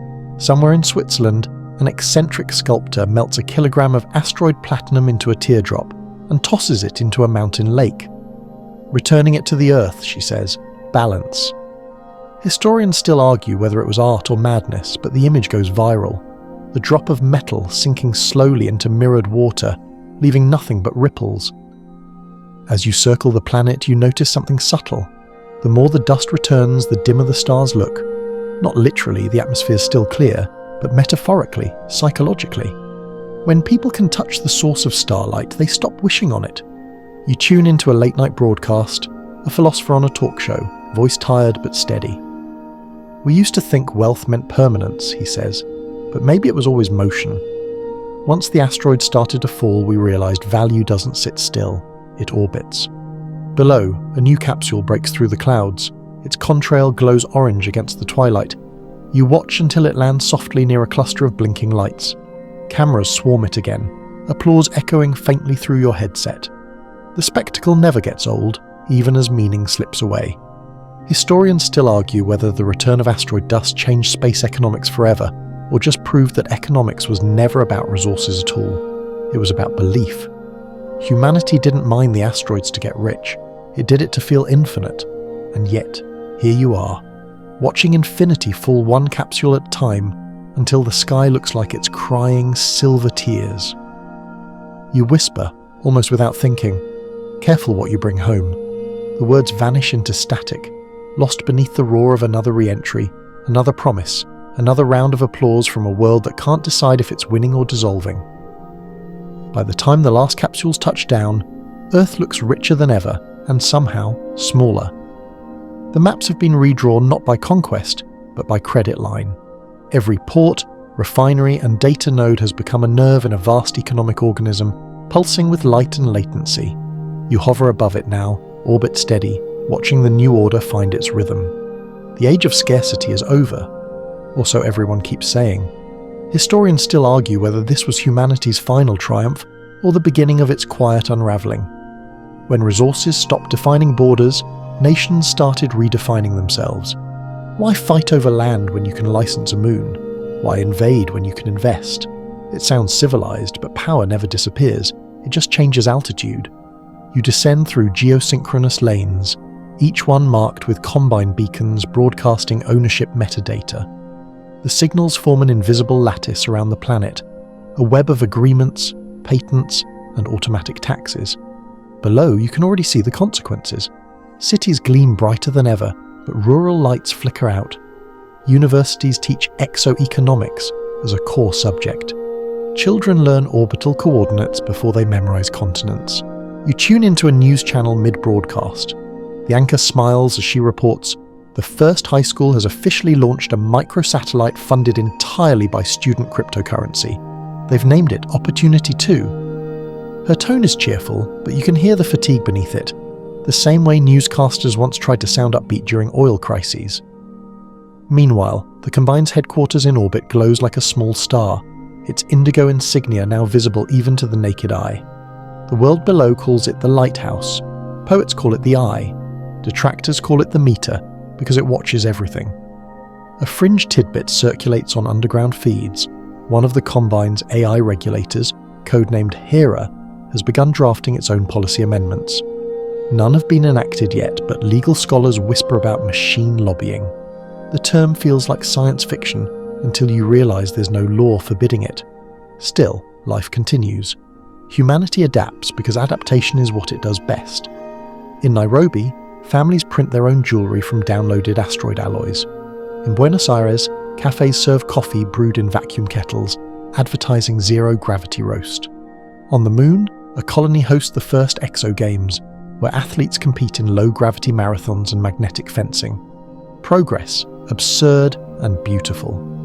Historians still argue whether the cultural shift that followed was enlightenment or exhaustion. For the first time in history, people stopped dreaming about the future. The future had arrived, built, standardized, and indexed. Philosophers began asking quieter questions. Now what?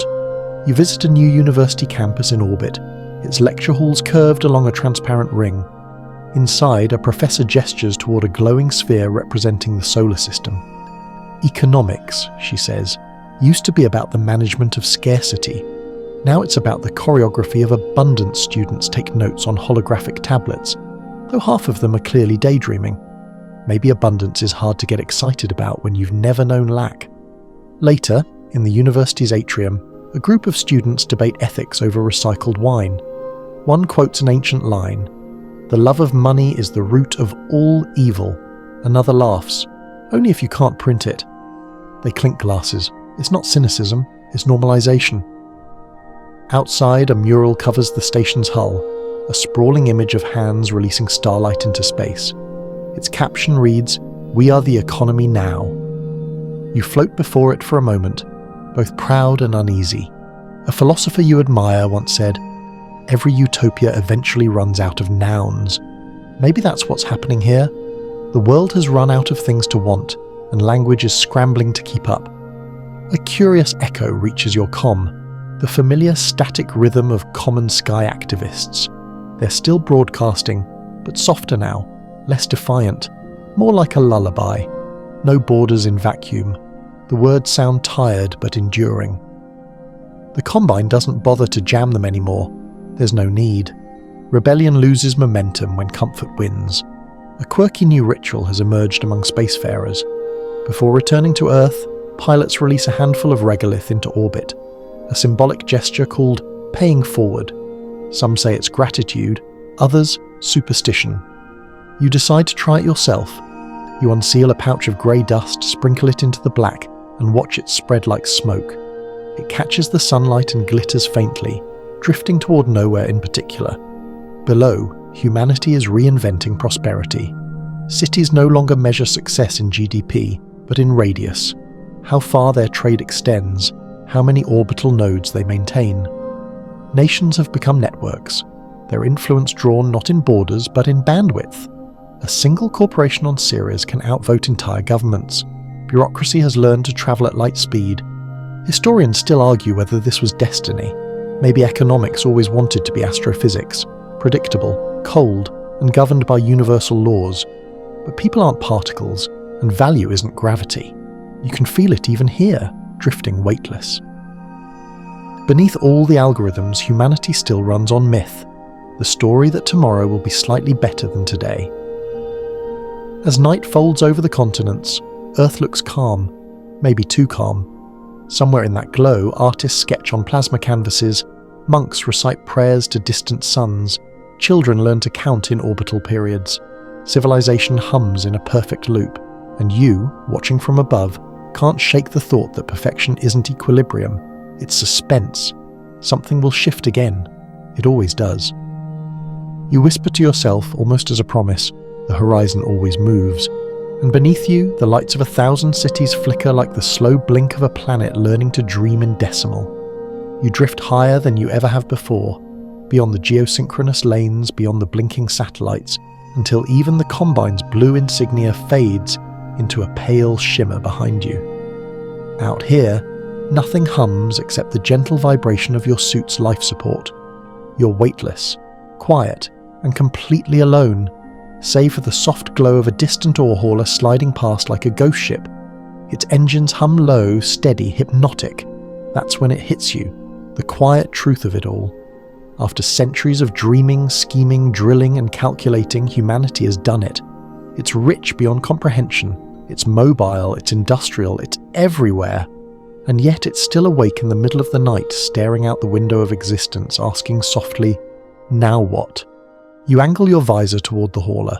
Its name glows faintly on the hull, Starlight 5.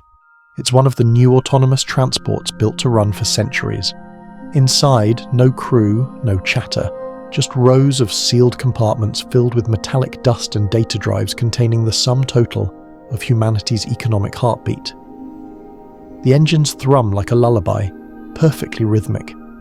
You decide to pace yourself beside it for a while, letting the hum seep through the hull into your bones. Historians still argue whether this final stage, the age of quiet abundance, represents peace or stagnation.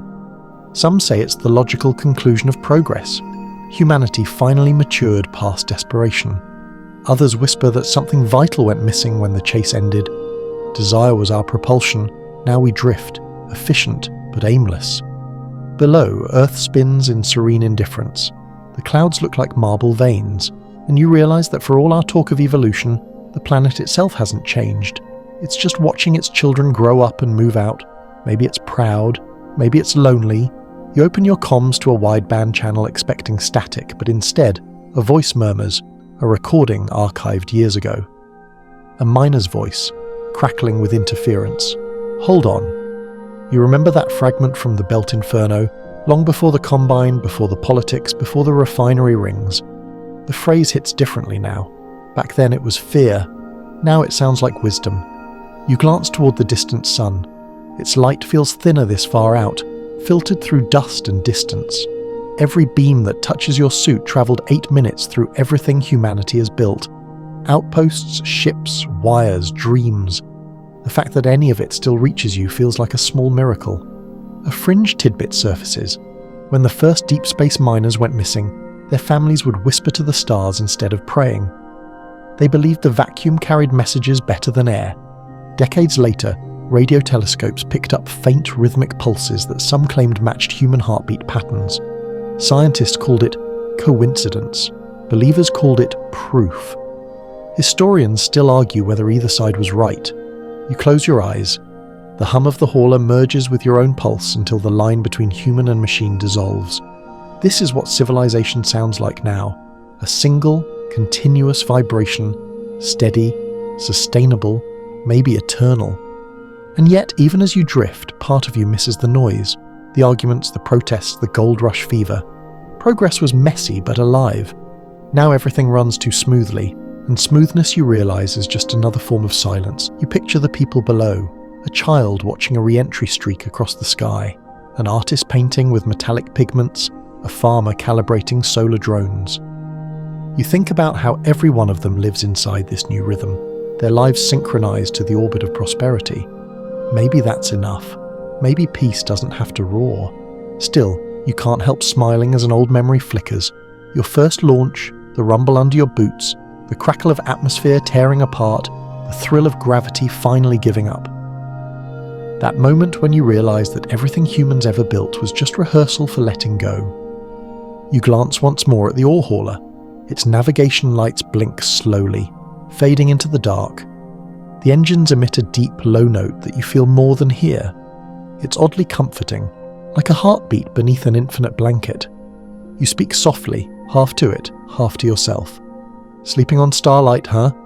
Guess we earned it. Below, the planet rolls on. The Combine stations wink faintly in the distance, and even the Rebellion signal still hums somewhere, faint but unforgotten.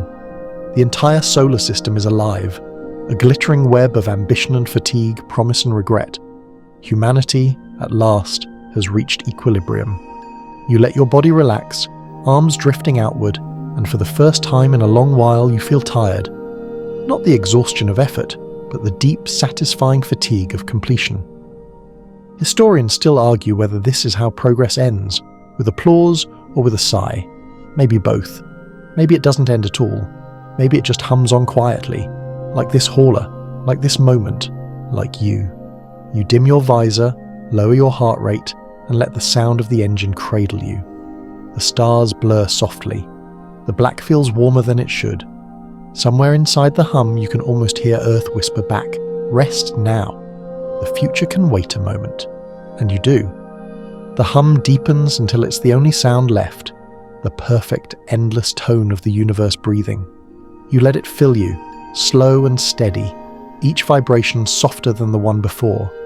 The lights of the ore hall are dim until they're just embers drifting through shadow. Your own heartbeat synchronizes, patient, unhurried. You're still floating, but it doesn't feel like motion anymore. It feels like belonging. The stars aren't cold tonight. They're calm. They look closer now, as if they've leaned in to listen. You think of everyone down there, miners, dreamers, rebels, believers, each one part of the same quiet rhythm.